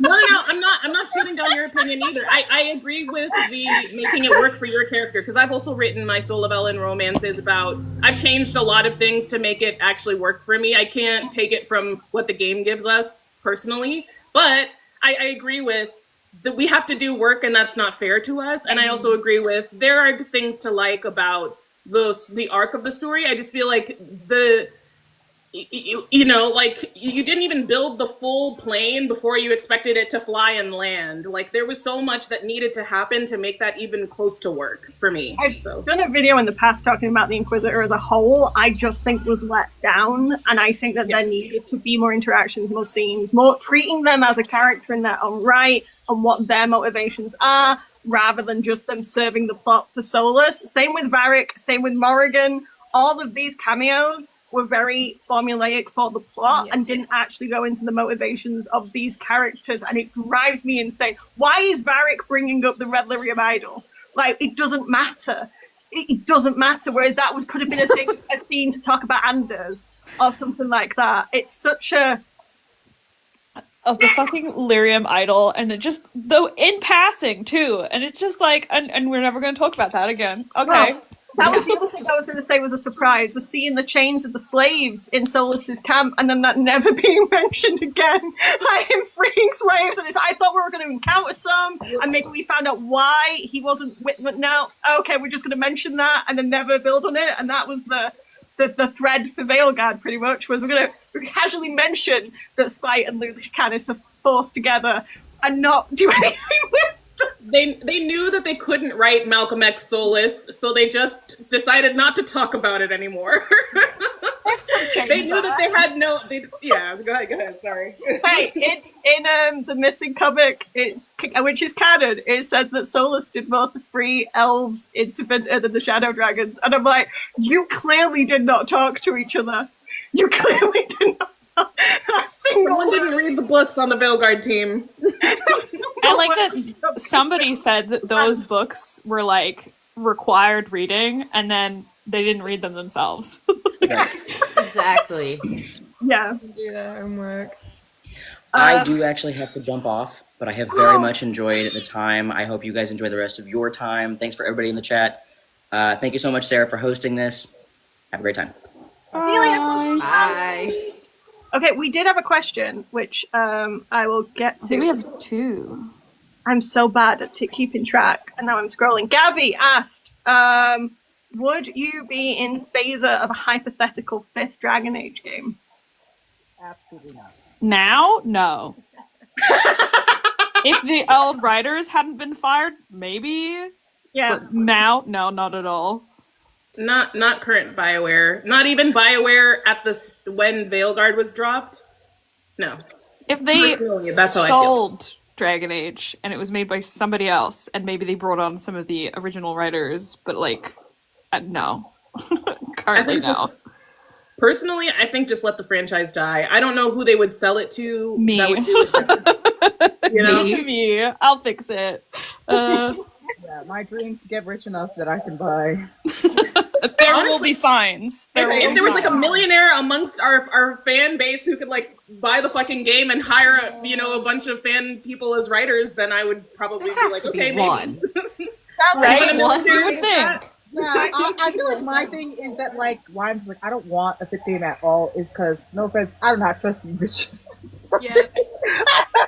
forgive my language, but I just at this point, even when we're getting Veilguard, I had low expectations because there were signs from the. I know people like also always talk about like Mass Effect coming in, like there were signs from the beginning that I'm like, this is not going to be good, but I didn't think it would be this. Like I didn't think they'd fumble that bad. I knew that they weren't going to go all the way with like the themes like Solus and things like that. But it's just, at this point, I'm like, I'm good. Especially seeing some things in the art book, like the Tranquil Solus ending. Yeah. I'm like, or like the comments about being like, oh, like that one story where Fenris was supposed to come back, and if he came back, he was gonna die. Keep it. Actually, leave it. We've got it. Me and AO3, we'll work it out in the remix. You know. That's why when people are like, oh, "I wish Cole was in there," I'm like, "No. Leave my one surviving comfort character alone." You know what they would have done to Cole? Rat demon, and we killed him. Oh, leave my baby boy alone. Probably. Which is what I actually predicted would happen to Cole, is if you didn't have a good relationship with Solus, it would actually affect Cole in some way, because I thought Cole was going to be some kind of guardian angel thing, and so there was a chance that you fought a regret demon in the prison, and that was actually going to be Cole if you kept him in the spirit, and then nothing mattered. So no, but yeah. There's just nothing else I care to see from Dragon Age now. I don't care about the executors. No. Exactly. I don't either. The ancient elven lore, the spirits, the veil, that was really interesting to me. And they've wrapped it up, good or bad, they've wrapped it up now. I just don't care. DLC where you get to marry Felassanis. That would bring me back.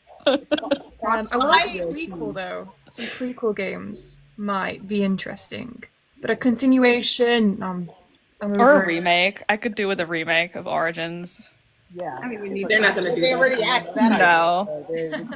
I've done multiple videos on the executors. I'm all about theories and looking at the codexes and seeing what might come. But even like, no, it'll be written by AI, knowing EA right now, and I don't. Oh, yeah. None of the writers are there. None of the people who had the vision are there. I do think the plot, because I do think that the executor stuff is there throughout, and I do think that there could have been something interesting with the executors, especially relating around the void and the fade and spirits and the deep fade. And as a spirit person, I'm like, there's some interesting stuff that they could potentially do, and doing an expedition and that kind of thing. But I just don't trust the team that's still there. And if anyone bought it out, it would always play second fiddle. And we've seen that with Mass Effect because it's not their baby.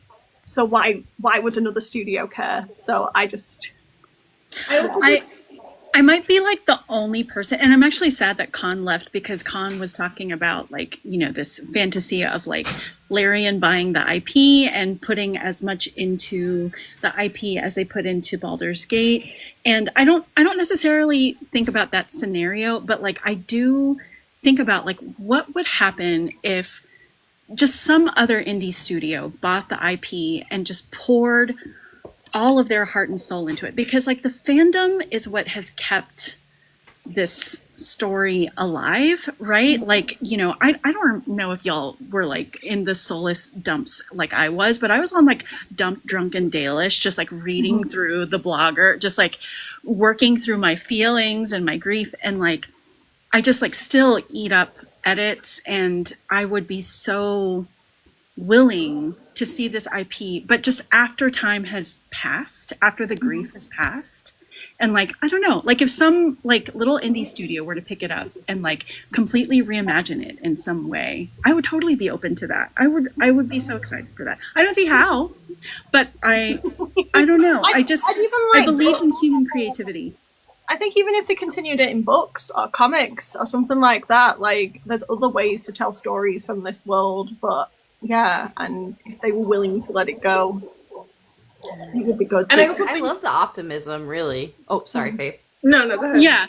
Also, I just like can't let go. I am not. I don't let go of things. So I totally get it. I totally get it, because Dragon Age was really there. This sounds so lame, but Dragon Age was really, really there for me for like a really dark period of my life, because like I was just, it's just me and Dragon Age, you know, like for years. And I think that's why I haven't been on here as much. I'm having the hardest time talking about it, because like it is grief. I don't want to let go of it. But the situation with the executors, it frustrates me so much, because it feels like it's the Reapers 2.0. You know, I don't know if you've played Mass Effect, if everyone here has. And it's just not working for me. I mean, unless they can do it in a really interesting way. But for me, it feels like almost like a slap in the face, because the whole thing that sets Dragon Age apart from Mass Effect is that it's like all of these different elements coming together to create the world of Thetis. Whereas like the whole thing about Mass Effect is it was orchestrated in the background from the beginning with the Reapers. And I just feel like maybe that doesn't work as well in the Dragon Age universe. But if they could do it in a really good way, I would love that. What they needed to do for that end scene was, instead of doing what they did, which was awful and I hate it, was just literally show a boat going across a sea into some green clouds, a bunch of scary noises, and we see a piece of wood come out with the downwards triangle and the squiggly lines. That's it. That's all they needed to do. Why they decided to, like, just again, kind of piss everyone off who played the previous games, I have no idea. It drives me insane. Sorry, Faith.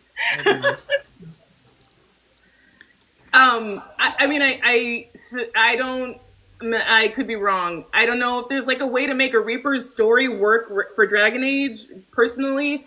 Because the whole thing about Mass Effect is the story is about civilizations growing outward, getting too big for their britches, like surpassing all of these, like, you know, it's like a Star Wars type of thing. Like you solve world hunger, you solve this. Okay, let's create a bigger like problem for ourselves. Let's solve that. And like the whole thing is like you're this galactic world where you've grown outwards to this point and now you need to be cold. That's the whole story of the Reapers. There's a purpose for them being there. It's a terrible purpose, but there's a purpose for them being there. They're not just randomly in the world. Dragon Age has nothing to do about that. Dragon Age is not about like expansion out into the galaxy beyond Thetis. It's about interpersonal relationships. It's about political relationships. It's about talking with, dealing with this person next to you who's trying to destroy you and why, and handling those kinds of interpersonal relationships. A Reaper's like, now we're going to call everybody. It's like, why? Why are we going to, there's not a narrative purpose for that kind of, we've been here the whole time, we're going to destroy everything kind of storytelling, in my opinion. So I question what they would do with that, and I also don't have a lot of trust in the writers. Like, even when we say, with the writing team they have now, but I think when we look back, I don't know who it was, I think it might have been Mary Kirby who said it, their idea of narrative tension for like bringing back an OG character is to like torture them until they die, they bring back characters to do terrible things to them, basically. So when you have that type of attitude towards beloved characters in a fandom, I'm not saying everything needs to be fan service, but when that's you're like, okay, what if we bring Hawk back, we've gotta make them never see their lover again and like die in the fade and all of that. If we bring Varric back, he's got to be dead the whole time. Like, that kind of an attitude towards OG, like bringing back OG characters, doesn't really make me feel like another game or even like a prequel would work out very well. I guess with a prequel, they can't really kill OG characters, but you know what I mean. Yeah. Safe.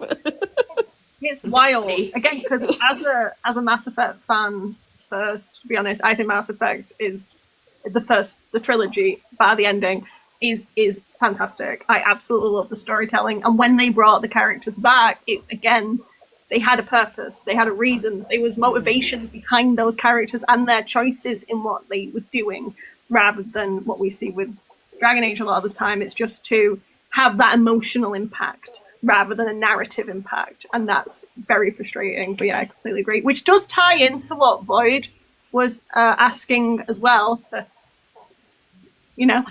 was what were your guys' feelings on Morrigan Mythal, Morrigan taking the vessel with Mythal. Anyone got any feelings on that? Gross.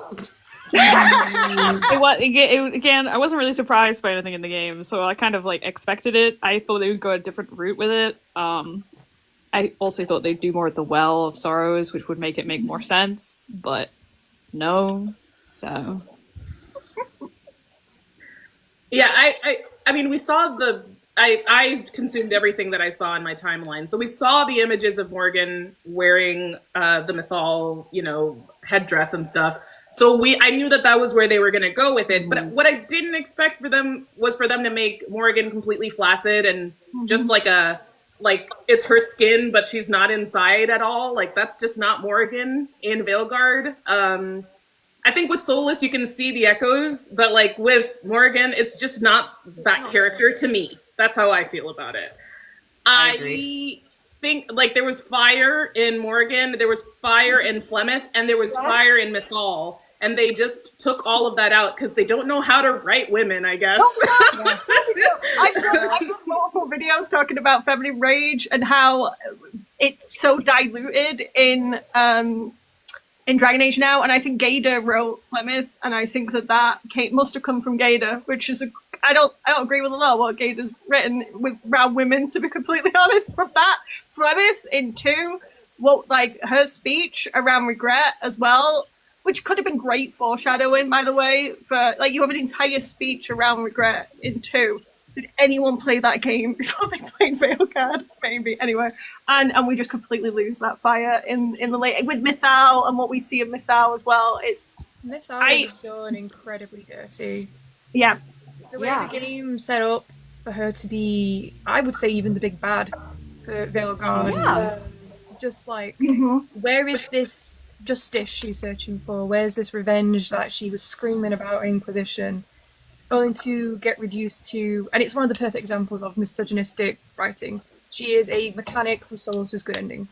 And that is such a Her and Llewellyn. to that character. And Just Llewellyn. reduced Hand in these just hand. passive background characters. Barely Llewellyn. Llewellyn's just there to be pretty and stand next to him, I guess. Like, she doesn't even do anything. She looked great. Don't get me wrong. Not my Llewellyn. I forgive you. I messed up her Out face Shadow so Dragon bad. Examples, First of all. Did you?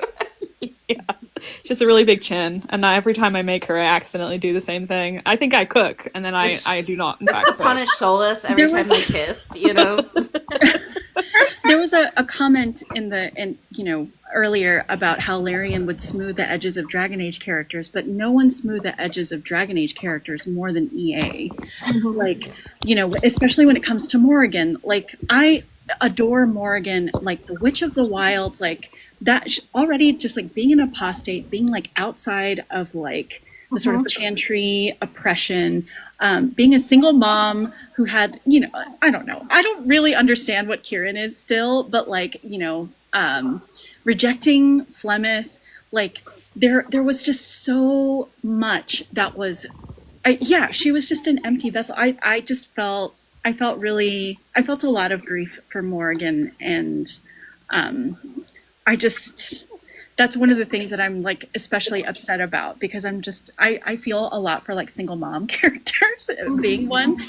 And yeah, that was like a big loss for me. And Mythal, the potential for Mythal to be a big bad, right? Elgranon just did nothing for me. Like, it's just a bad guy. Like, I don't understand Elgranon's motivation. I don't understand Gillinea's motivation. Like, the game doesn't give you anything but like big bad guys. What they could have done with Gillinean, especially with Andriel, and like wanting to burn down this world that took her wife away, could have been so interesting, especially with the parallels between Andriel and Gillinean and Solus and Mythal. Like, there's so much that they could have done with that, and it's such a letdown. And just like the weird like avoidance around whether Solus and Mythal had a relationship. Like, I'm sorry, they had a relationship. Like, they just did. Like, they deprived us of anything that could be like remotely spiky, remotely like contentious. I don't know. So this fear that like Larian would I don't know, smooth out the characters. EA and BioWare did it before Larian could even do that. It's not even that to me. It's just Larian's like attitude towards, just the way they treated Will, basically. Yeah, we wouldn't have got Davrin. That is the big, it's not my only thing, because I like, we have a Jacob in the past, right? So it's possible for a company to do a terrible job writing a black character and then give us Vivian and Davrin. It's possible for Larian to make a better black character in the future. It's just that the way that they treated the fans, like, were completely stupid for wanting changes. It's like, Astarian girlies don't like the way he's smiling. It's not pretty enough. So let's change his smile so that it's prettier for them. Like, like that's, it's clearly. And this isn't like a defense of Larian. It's more just a critique of BioWare, right? Oh, like, no. I didn't take that as a defense of Larian at all. I took it more of like, BioWare's not doing anything good with them either, so let none of them have this character. Like, let none of them have these characters, pretty much, I agree with you on that. Yeah. And it's true with what we said earlier with Davrin, how they wrote this terrific character, how I love Davrin so much because of how he relates to your original Warden if you chose to do the ritual, and that whole, like, if you the survivor's guilt that your character had, we can see through Davrin in a way that I never even considered, and I love that. But then giving him as one of the options to just kill, which completely negates the whole point of his story of a survivor who expected to die and was happy to die and then lives and carries on. So, like, it's so annoying. It's so annoying. I do have a couple of grievances around Davrin's character, which I don't talk about in public a lot because this fandom is so weird about black characters. Like, I will never get past the PTSD of how people treat Vivian to this day. Anytime I talk about Vivian, there's weirdos in my comments. But, like, there are some things where I feel like there could have been some better stuff about Davrin. I think I'll just leave it at that. I will say he's a good character. He's a positive representation of, like, a black man in like a written companion character in modern gaming, and so I really appreciate that about Davrin.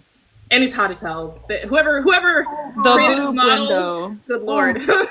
But there is He was made to be on romance novels. Like, slap him on there with the white puff, like the shirt open. Like, he is perfect for that. Sometimes I forget to listen to him because I am just staring at his boobs. He takes away his shirt. Understandable. That's a great man. The man just takes away his shirt. Oh, it just takes away the shirt entirely. Yeah. the little shaved in part though. Like I was around in the 90s, and that was like very hot. Like the kid and play, like shaved in part. No, I don't know if Faith, maybe like you were about to touch on this, but like the kind of Boy Scout quality of Davrin that like Will has, right? Like this fear of writing like complexity and like. You read my mind. Yeah. It's like they're so afraid to take Black characters and characters of color into these like spiky, more human like depictions, right? And like to give them like real humanity that they end up just kind of making a Boy Scout, and it's really disappointing. But it like the fandom has proved with the way that they treated Vivian that they can't handle more complexity than that, right? Like, yeah. And I also like, because of how people treat Will, like he's boring, there's nothing to him. That's kind of why I don't talk about this, because Davrin, there are some flat aspects to Davrin's character, and there are aspects to his character that I think could be better, but he's not nothing. He's, like you're saying, there's so much narrative complexity to him, and he's one of the better written companions, and I also think that Tosh is one of the better written companions, in my opinion. But I also I don't want to start a conversation about like, oh yeah, there's this flatness to Davrin, and then people are gonna be like, yeah, he's boring, that's why I never romance him. It's like, no, I think you just have prejudice. Maybe His romance, I love his romance. I love Davrin. That's why I'm always so hesitant. Oh no, sorry, go ahead, Briar. At least for me, I guess one thing I really liked about Davrin that like not necessarily, because I think when we think about complexity, like we often think about these like negative traits about people. We think about like villainous traits, and for me, I feel like Davrin is very complex. I do think Davrin does have a spikiness about him personally, just because like he to me is like very like judgmental. Like he makes off the rip judgments of people. And I also like this moment that like you get like moments with Davrin that he is a Black man who's allowed to be angry at moments in time. Like he has like this like, and that's usually like him raising his voice at like any decibel as like a Black character and still being pretty widely received as a very popular character from Veilguard.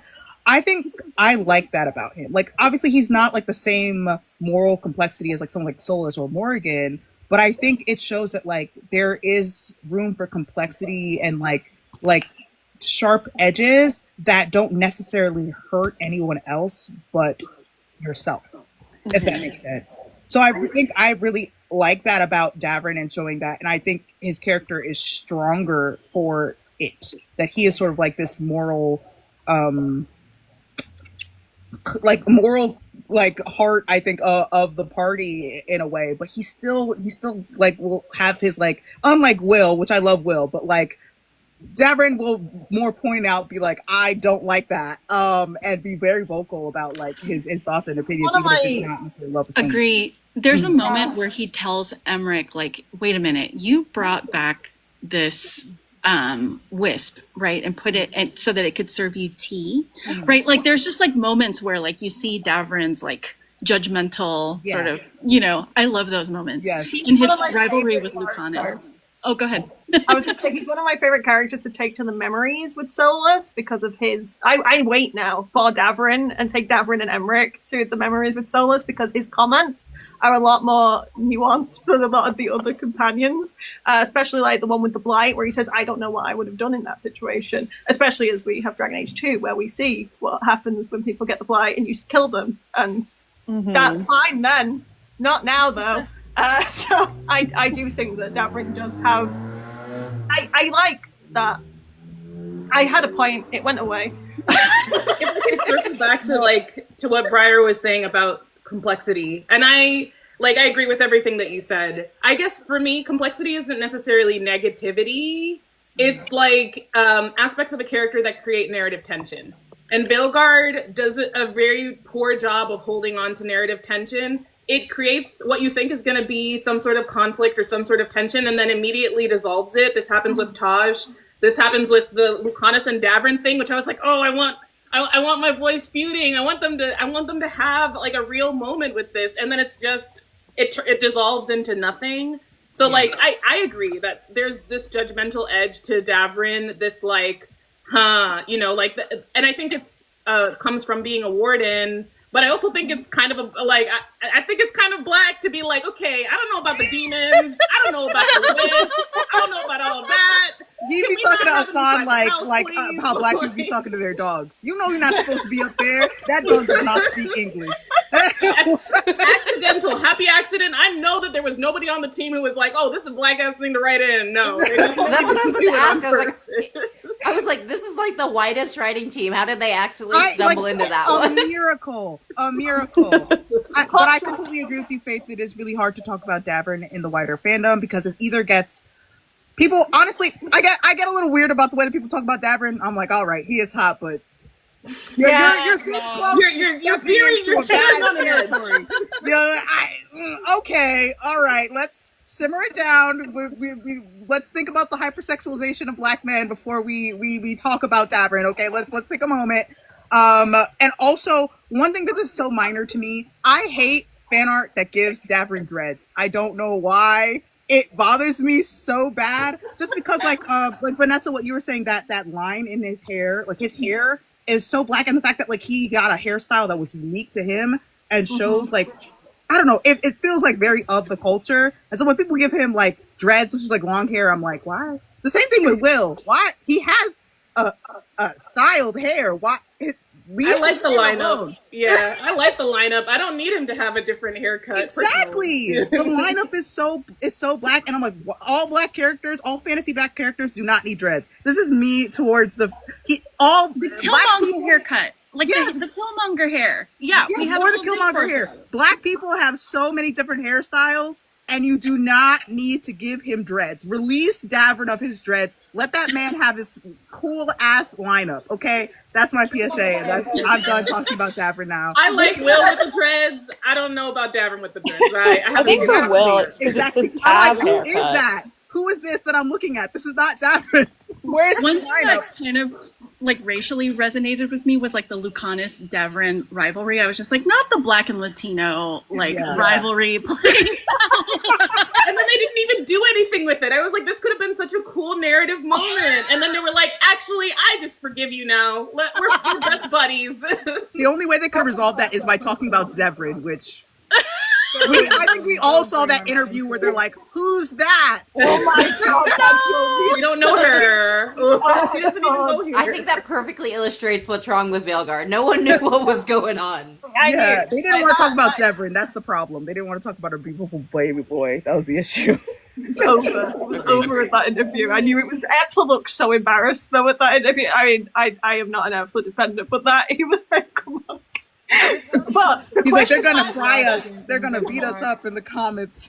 Ultimately knew what that was. But my next question was actually talking about which companion resonated with you the most, seeing as we talked so much about Davrin. So this naturally goes into the next conversation point that I had. But is any points on Davrin that we want to go more into, or does anyone have any other characters that like really hit them? Tosh for me, but for obvious reasons that we've already discussed. So I love feel like none of the companions really grabbed me. Like I like all of them, but none of them like grabbed me. If that makes any sense. Like I feel like previous companions just had more bite. Yeah, no, I think that's valid. I really like the companions is not really a companion I dislike, which I feel like is a problem actually. Because in previous games, there's like companions that I think are well written, but I don't like because they're so like polarizing, which I think is a good thing. Sandra Pentagast. We all knew. Whereas in Veilguard, they're all... You miss her. See what it is. You miss her. I did kind of dislike Harding and Balara, but because they had just such a people-pleasing quality that revealed more about the writing than it did about the characters, right? Like everyone has like a sort of therapy session, therapy speak kind of aspect, and those two had it kind of the most. But I don't know, as much as like I just Mary Kirby when I find you about Lucanus. What I do love about Lucanus is that I heard Spanish right in a fantasy game, and that was like kind of just beautiful to hear, even though it's like a very like European Castilian Spanish. It was just nice to hear, and I just think Lucanus is beautiful. But like there's also just there's nothing really to the crows and like I don't know. I don't know. Which is a shame because they were one of the things I was most looking forward to. The crows. Me too. Getting to be a crow, only for all their edges to get standed down. That was me with the shadow dragons. Why I'm glad Zevran's not in the game, because everything Zevran went through went out the window. Yeah, the crows are just your local family-owned business now. Yeah, I did like how Lucanus and Tosh, like Lucanus makes Tosh an honorary crow and like says, we're definitely getting you a cape. Like that was very cute, but like it wasn't like, the traumatic sort of like, we buy orphans off the street and like, you know. Crows are like forged by this like terrible dehumanizing process. So for that to be like, oh my God, you get to be a crow too. Everybody can be a crow. It's like, no, that's not what we're about. Like, what is this? What are you doing? Jacobus, who's like a child, to be a crow, and I was like, we are the problem. Why are we so excited about child labor in this game? I don't understand. Right. I was like, why am I rooting for this? Why do I like? No, actually, this is not a good thing to. Yeah. What are we doing? When you talk about Balara as a person with ADHD, not that anyone can tell, I was excited to have a character with representation for ADHD, but I felt as though Balara's was a little bit tropey at times and kind of fell into this, I don't know, manic pixie dream girl kind of moment at different times. And I don't know, it's like I was talking before about, I think it's really good that Epps wanted to write an ADHD character because he himself has ADHD, and I think that's important. But I do think, I don't know if it just presents differently for everyone. And I think that there was a lot of kind of cliches around ADHD that was put on Balara that as a woman, I felt a bit kind of, I don't know. I feel like if Balara was a man and he was writing that character as a man with those traits, it would have felt more authentic to me. And it kind of was a little bit frustrating that I had this hope and it just didn't really land for me. It was fine. It was just fine. Well, and then Nev being kind of like her opposite, right? And how poorly people reacted to Nev too was like, that was a big surprise for me. So, get behind me, Nev. Yeah. I feel like I'm not on the pulse of what's going on in Spain. What was our thoughts on Nev? Sorry, Briar. No, sorry. Bill Better asked what were our thoughts on Nev. That was all I was going to say. Nev is bae. Like, I love Nev. Like, I've still yet to romance her, but I need to. I'm making my way through all of them very, very slowly. Yeah, I haven't romanced her. I like Nev. I don't like how the Shadow Dragons are in this game in general. I don't like her personal quests. Sorry. But I like her. I guess I like the aspects of her personal quests that are about her character. I just don't like the Shadow Dragon. I don't like the organization and the way that it manifests. I was expecting something different. I had high expectations for the Shadow Dragon, so I thought they would be a liberation force. They're kind of just a small business, you know, like they're the same problem as the crows. Yeah, all the factions kind of fell through apart from the Wardens for me. I didn't like the Wardens before I played Veilguard, and now I like the Wardens. I will say that's like the only thing Veilguard really brought to me. I was like, oh, this is fun, but there was a video which I did, which was the thing I was least interested in of factions, and it was the Wardens. And when I finished the game, that was the next faction I played because it made me feel nostalgic for Origins, and I feel as though the Warden playthrough really hit They're also the only ones with grit too. Yeah. Yeah. And the what's the Emmerich one? Watch. Oh God. Yeah, I yeah, just the Morn call ones it are the good too, I think. Scooby-Doo, Haunted Mansion. Very Scooby Doo like. Oh, Scooby Doo. Yeah. Not Oh my Scooby-Doo. I can't even remember. Oh my God. Leaders? No. What is it? Why can't we remember? What are you trying to think? No, the name of the faction. Watch. Morn Watch? Oh. Oh yeah. What are we talking about? Are you talking about Emmerich's faction? Emmerich faction Yeah. the Blood Watchers. Yeah. Morn Watch. Morn Morn Watch. Watch, which is different from Martellatasi because of reasons. That's what I'm saying. Like, yeah. Yeah. They just took away any of the names that I That feel like. accents though, like Cassandra's accent. Where Yeah. does it come from? I think there Right. was an interview that they said that like no one could replicate what the voice actor for Cassandra did. So that's why they just gave up. I was expecting like Eastern European, like Yeah. something. They didn't even gothic, try. You know, I just don't know. Yeah. Yeah. I think for me, I really struggled with Nev, actually, because I like the way that she was introduced. And I usually don't talk about it because people are like, Nev is my wife, but I guess I'll so Konn is like Nev is my God, wife. Yeah. I know. I'm Good sorry, thing Konn's gone. while you're not here. I really struggle with Nev because every time she opened her mouth talking about Solus, really infuriated me to a degree that was really like, girl, you are too smart for this. Like you're too smart to be saying this shit. Like some of the stuff that she was saying, I was like, girl, what are we even talking about? And also the fact that I feel like, for me, I felt like she would be one of the people that would understand Solus's positioning the most as a shadow dragon and also as someone who's going up against tyrannical mages. I was like, I was just sitting here reading math. I'm like, girl, what do you mean? It's like when you take her to do I think my first strike against them, I'm like, man, you just gotta stay put because when after that first Solus memory when she was like, he didn't even try, and I'm like, what the? Have you never been around the blight before, girl? Do you not know how this works?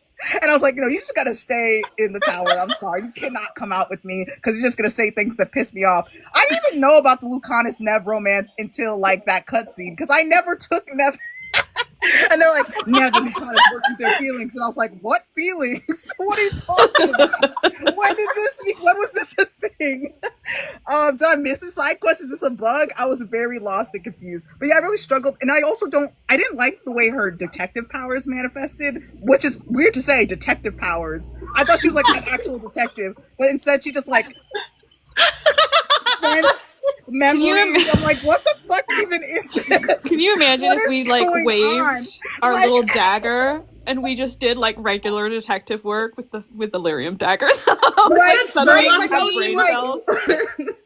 What? I really wanted to see someone said it in the chat earlier, we don't see Nev getting opportunities to be clever. Like, I don't buy her as a detective. That's for me. Same. Like, I think the detective concept is interesting. I do not buy her as a detective, especially the first time we meet her, she's been captured. Yeah, that part I Just agree like- with. That's She didn't fair. solve anything. She wasn't putting anything. She should have been like putting things like 2 steps ahead. No, she Yeah. And She I feel like, died. yeah, I feel like also a good part. This is like my friend loves Nev. My best friend loves Nev. That like the Veilguard was like their first time playing Veilguard, and they fell in love with Nev. And they fell in love with Nev because with like mysteries, they're very big on mysteries. Like I think a very important part of a mystery is that the person who is the audience needs to be able to solve the mystery alongside the detective.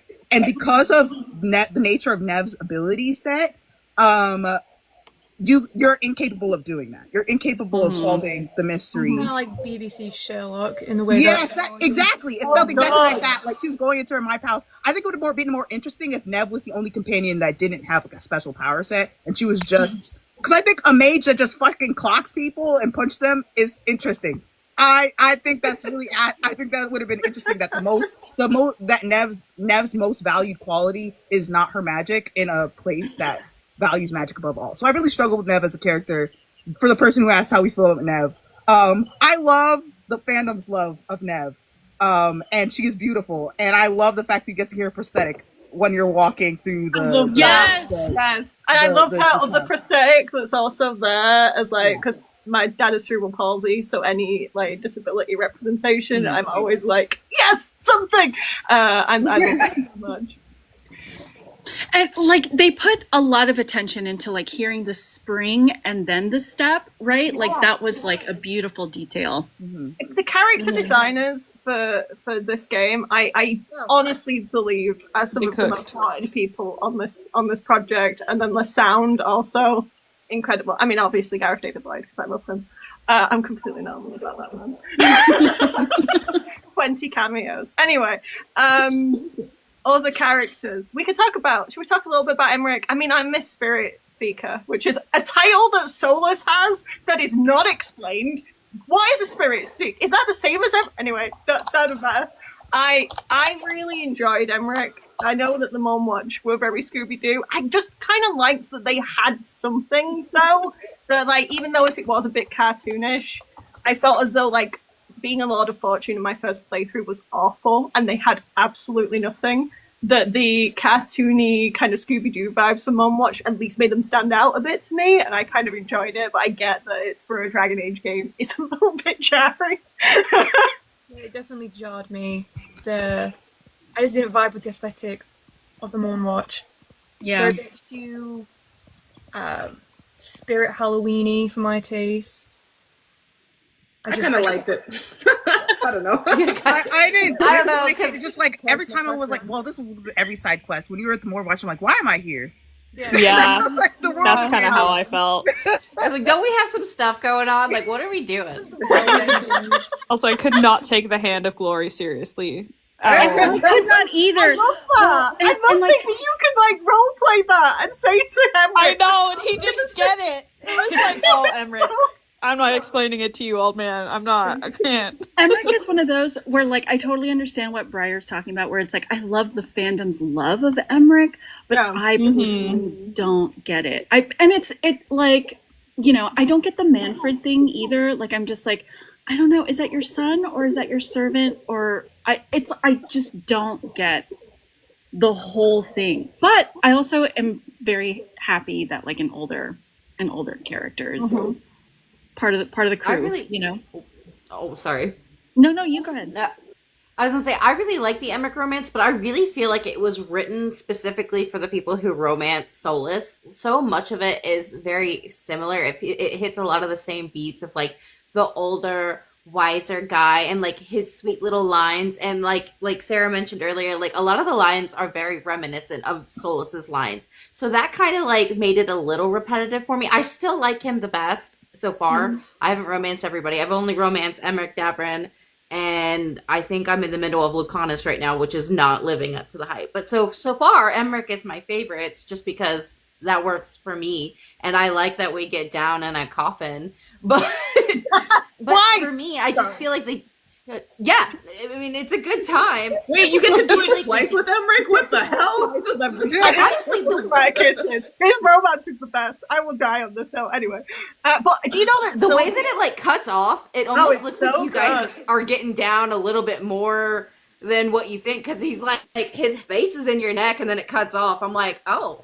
It's well, Sylvia, who wrote Emmerich, co-wrote Legion with Rick Weeks. So I do feel as though their writing styles are very complementary, and it wouldn't surprise me if Sylvia had drawn on some of that. And I think that they, especially Legion is again one of my favorite characters in Mass Effect. Weeks involved in a character, I generally enjoy them, and I could really see how it complemented the Solus romance in a way that they kind of, I like how they write together. I think it really pleases my little heart. Well, I think that's interesting because everyone was like, they see at Solus a lot in Emmerich, and I'm like, I don't see the vision. I think there's some like lines that echo, but like for me, that's like it. Like, yeah, I'm the same way. I don't see the vision, but like that's just me. I think Emmerich's romance is the one that like they went the most, they painted the most into, right? But I think one of my only issues with the Emmerich romance, he's like, I'm so old and I'm going to die soon, and you're so young, and I'm like, What if I'm old too? Like what? Like it's very much like they clearly think about like Rook being, but also just like think about your audience has grown with you. Most like there's like a bunch of 40-year-olds and 50-year-olds running around the fandom, and it's just like, what are you even talking about? So, like one of his lines was like, "This fresh-faced adventurer is showing interest in me," and it's almost sad because he's like, he doesn't seem to think very highly of himself. He's like, "Oh, you're looking at me," and I was like, you have got to stand up, Emmerich. I do enjoy it, but like, I don't know. I don't think I liked any. This is gonna sound really sad, but I feel like these companions made me miss my least favorite companions from the other games. Like, I found myself missing Sarah a lot for the friction she caused with other characters, like, and or Sarah or Blackwall, and they're not my favorites, but like I missed the tension that they had during certain moments with other characters. Or Vivian. Vivian's another good example. I just missed when they would fight. I missed characters that had a spine because they just let go of it too soon. Like, I don't know. And I think this is a casualty of like the writing. Like, what I mean is like the pace of the story is off, especially with the companion narratives. I think that they have a pacing issue. So I think part of the reason why things just get solved out of nowhere is because they were probably planning out like the story, like when certain tensions come in, when they get resolved, and it just didn't end up lining up with like the companion narrative arcs. That's my guess, but I don't know that much about video game writing to know if that's what would have happened. No, it seemed like a lot of the tension was kind of like put off to like secondary characters or like secondary plot lines. Like the whole thing with Spite, I don't get the thing with Spite. Like the whole Abomination, like the way they changed the lore, like with Lucanus and like how abominations work and how like demons work. Like it just felt like I just was so confused throughout the game. I was just like, I guess I didn't understand the lore all along, or yeah, I don't know. There is to be a little snob, but there is some. In Dragon Age 2, there is this is confused the lore for a start. So he talks about how the Seekers ate something and it made them possessed, but that's not actually what happens with the Seekers. They eat red lyrium, and that's what fucks them up. They aren't actually possessed with demons, but in Dragon Age 2, some Templars are forced to be possessed. So it's like they just mix them together. And it's like, why not? Because it's like someone read a Wikipedia page and didn't actually go and like check it properly. I wouldn't be surprised if a lot of the plot points came from Wikipedia pages. Yeah, I think what's really interesting about Dragon Age, I've talked about this before, I think on Twitter. I don't think I made a post on it about TikTok. But like Dragon Age is really interesting because within universe, it's a hard magic system that has rules and the ways that it works. But for the audience, it's definitively a soft magic system where the rules are basically as the narrative needs, and the magic kind of changes within each game. And so I think that's also like, it's really frustrating if you're like someone who really likes lore, because the games have never like they make up like codex entries and rules, but because the magic the actual system, like the mechanics change every game, the magic itself is changing, so the rules are not hard and fast. Like I know every time I see Sarah, you trying to like, Pepe Sylvia your way to like understanding the magic system. I'm like, I respect it, but I feel like there's no point. I don't think the writers care as much as putting way more. I think they're just saying shit. Someone get Sarah on the dev team right now. She'll make it make sense. Not a single person who like kept track of shit. I could make the executors work.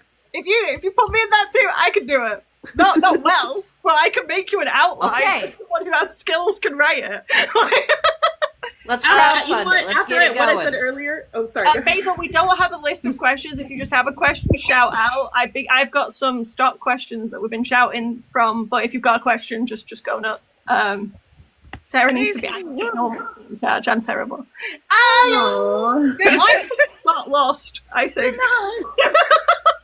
Oh no. You have Banan. You don't need anything else. Banan is all you need. There he is. I love how Let's get those gently you bananas grabbed him. anyway. I need one. Yeah, Where I was did going that to DM come you from? about that. I was hoping it was going to be back when I got back today, and it still isn't. I have no idea what's happened, but I appreciate you wanting to send it me. I don't know where it is. Yes, sorry, questions. I get distracted. Where were we up to? Was it DLC? Was that the next one? Well, I don't think we answered that, but Oh, has Veilguard influenced the way that you create content in any way? Was the next question that I had. I tried to stop talking about Dragon Age for a while. That's the influence that it had on me. Same. I got sucked. After my South of Midnight inspiration, you know, kind of like ran out, I was like, I guess I gotta talk about Dragon Age again. I don't know. I'm like a burnt out ex. Like I come in here to just like rant and rave, and then I disappear for a couple weeks. Like, yeah. I started writing fanfiction. I'd never written anything. It made me the most creative I have ever been in my entire life, but only because I was desperately trying to fix it. I was like, which is not the best. But yeah, I've never written fanfiction. I've never drawn anything, and this game really inspired me because again, the fixing it element. And I'm not a great writer, but it got me to write, and I'm very grateful for that. I don't know. I stopped making an edit a day. I did that since July 1st to November 1st last year. I made an edit every single day, and I stopped that when Veilguard came out. Holy shit. That's awful. I mean, I love that it's like even Briar was talking, like it really inspired people to be like, I want this better. And I've actually seen that from a lot of my mutuals. A lot of them are putting out way more fan fiction than they were before the game came out. So like, honestly, fandom renaissance. I'm having a good time reading what everyone's writing. They made us angry enough to revive us. Like, it's Yeah, a powerful exactly. motivator. I think the Emmerich Rook romance made the top 100 tags on AO3 from it was in the list. I really don't get it. I'm sorry. You know what? I'm there with Carol, you. if you're in the chat still, good fucking work. You added to that. Read that. Bafflement. I feel like I have been here before with a fandom.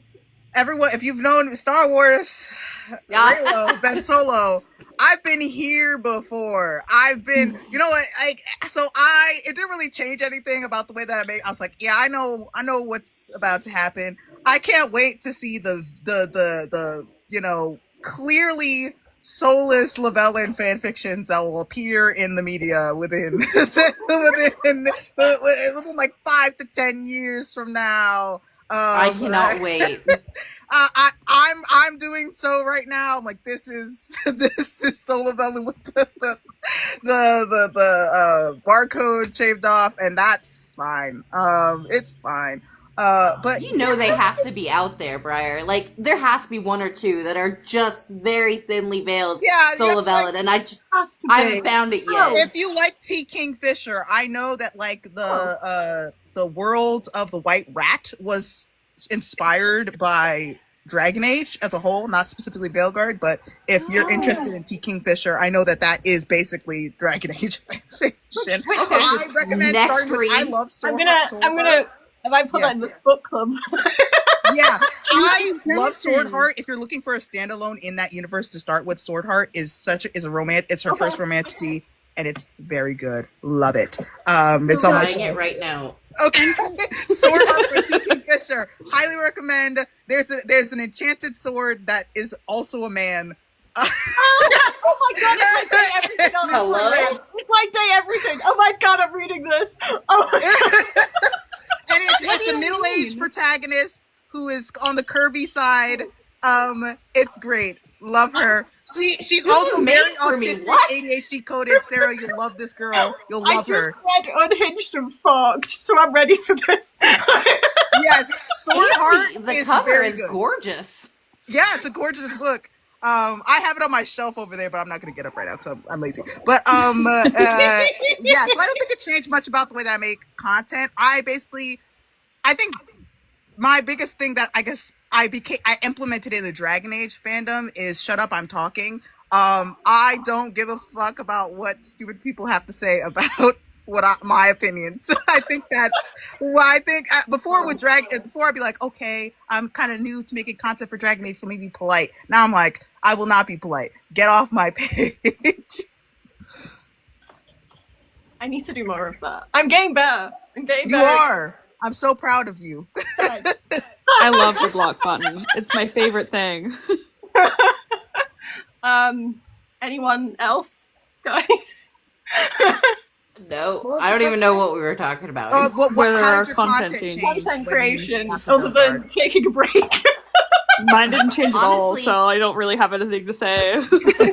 Honestly, I haven't been on here much. I mean, if you know, I just had my second kid in March, so like that's been a little preoccupied. I feel like I don't have the extra energy to be like I think if Veilguard had been amazing, if it had fulfilled everything that I wanted of it, I would be on here all the time talking about it. But because it left this like kind of gaping wound, I don't know. I've just turned my attention elsewhere. I'm like, I'm gonna focus on my kids right now, because if I get on here, I'm gonna just be a little bit more negative than I want. But I have been writing, and I've been keeping that to myself. And I really, honestly, I think it's pushed me to want to get into other stuff. Like, I want to do more books and more TV shows and more movies and other games instead of just focusing on Dragon Age so intensely. So I think that has been the inspiration. I guess I'll agree with that. I wasn't going to say anything on this topic because I think this is another question that is a little bit closer to what I was going to talk about. But I started out writing fan fiction, which I haven't published anywhere. I've just kept it to myself because it was for me. And especially after writing it, I realized this is kind of for me. But I started writing a DLC, which is like one of the questions that we're going to get to, because it was a way for me to be like, how do I distance myself from some of the bad writing choices that I don't really feel like fixing, but also get to revive some of the things that I wanted for this story. And I've also been writing outside of Dragon Age, like for my own D&D OCs and stuff like that. Stuff that is just like kind of a little bit more divorced from a particular fandom, so that it's like for me, something that makes me feel good, you know, something that makes me feel connected to these worlds that I'm so enthralled with. So I guess that is a change. Void asked a question before we get to the DLC one, which was, is anyone got a favourite Rook voice actor? Which I might jump in and just say I love Bryony for a voice actor for Rook, which is the English Rook, because it is a Rook from Northern England. And as a person from Northern England, I was so happy to finally have like which is so like niche as an English person, because we're always represented in fantasy. But specifically like Northern England, I was like, yes! I found out that the Avar were specifically Northern England. Yes! Yes! Ah, that's the best. They're the best. And like even Blackwell's voice actors from Barnsley, which is like... It sounds like my dad. It's part of my issue with Blackwell. Great.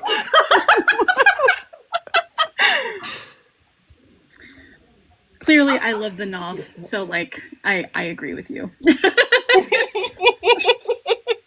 I played my first Rook is Erica Ishai's voice. So there are certain line deliveries that I really like for both the American and the English voice actor. I haven't played as a male character or a character with like a deeper voice, so I haven't used the other two voice actors. Alex Jordan is really good. Hi, I'm like, I used him for my Avalath run. I do wish we got more variety in voice actors though, because like my Brooke, she's supposed to have been raised in Antiva. Yeah, She's sounding like she's lived down the road from me. It doesn't make much sense. My issue is that I couldn't not hear Nine Fingers Keen. I have like an uncanny ear for like voice actors, and yeah, I was just like, that's Nine Fingers. I had the opposite because I didn't get to that point in Baldur's Gate 3 until after I'd played Veilguard, and I was pointing at my screen. I was like, "Oh my god, that's right! I know who you are." The line. I'm just like you, Vanessa. I agree. I clocked that immediately. I also have like a ear for voices, so there's a couple of other Baldur's Gate voice actors that I'm like, I know they played a minor character somewhere. I just gotta Eldernan. Aridin's voice actor is Tarquin, and every time Tarquin's on, I always go, "We were running from Mars." Yeah. Okay.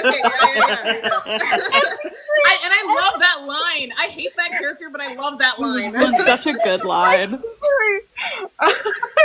He's on my hear me out cake. Eric. Hey, you know what? That was fair. My favorite line delivery from Bryony is that "this is why nobody likes you." To Solus, it's so dry and so perfect. I'm just like you. I fucking love you. It's one of the reasons nobody likes you. I wish. In the early scenes, there is voiced lines of this of Solus was meant to say to Rook that if I had the power to kill you, you'd already be dead. That was how Solus was meant to start between, and I'm like, I mean, it wouldn't have gone well because people hate him as it is. I just really wish he'd have threatened Rook so much more. What does it say about me that every time he has a mean line, there's like an exclamation point that goes above my head? I'm like, hello? Honestly, yeah, I did a low approval run just for that in Inquisition. I was like, yes, be mean to me. You could get a mod to just change the flag, so I did that because I can't ever have him mean to me. I just changed it. Fair enough. You can't be mad at my level. Okay, so the last question I had planned, if anyone has any other questions, put them in the chat, was if you were going to write a DLC for Veilguard, what would it be? Actually, I think I had another question, but that was the main one. I'm not looking. Well, I'll start since I already touched on it, or unless you want to start. No, I'm looking at you. Yeah, I like it would be, I think it's too much for a DLC, honestly, like after a lot of writing. But a Return to Ferelden type of DLC, I think that there's a lot of important landmarks and places that deserve a second look. And I also think this is a way to get the Inquisitor some screen time in the story, because the Inquisitor would be there. You know, use an Illuvian. How is there an Illuvian there? Illuvians are everywhere. Don't worry about it. And then you go through, and then you find the Inquisitor. There, you know, Skyhold could make another appearance. You don't even have to have that much of Skyhold like visually on screen. But this idea that Skyhold is like this last vestige, and like, you know, people are like basically dying trying to get up the hill to Skyhold, and you know, there's all like there's refugees up there from different places, so that's another way that you could get kind of a last tour of the south of Thedas. And yeah, I just think that there's a lot that could be done there. There's a lot of ways you could take it, but yeah, that was my idea for one. Into Return to Ostagar as well, so like so many like vibes that you could like draw from for like the nostalgia of like Origins, because I feel like Veilguard and Origins had this potential to really be a good full circle, because the Blight being this main threat, and that it's come back, it is the main threat again, and it just, there was so much potential. And we've done this before, so this is fan service, but in a way that's not too fan servicey, right? We get to go back to Skyhold, we get to kind of be that last vestige again, and then this time Skyhold falls and it's over. You know what I mean? So like maybe that happens a little later, like narratively it would have to fit, but like, you know, I thought that was my idea. Mine was just more memory bubbles. I thought that they could easily do a DLC that was just another memory bubble. I thought that when we opened up the office, we'd find a memory bubble of the lighthouse when it was a place of learning, so we can see what Solus was like fighting for, rather than just, hey, here's Mumithal, and fuck you, we took your arm. So I thought there's so much potential in the Fade. There's like Illuvians that don't go anywhere, so we potentially could have had more like memory bubble stuff, or even like a return. I wrote a D&D one shot that's a return to the Vedathara, and about the corruption that happened in the Fade based on like Solas's regrets and stuff like that, because I love D&D and I refuse to learn the combat system for the D80 TRPG. But yeah, just more ancient elves. More ancient elves, please.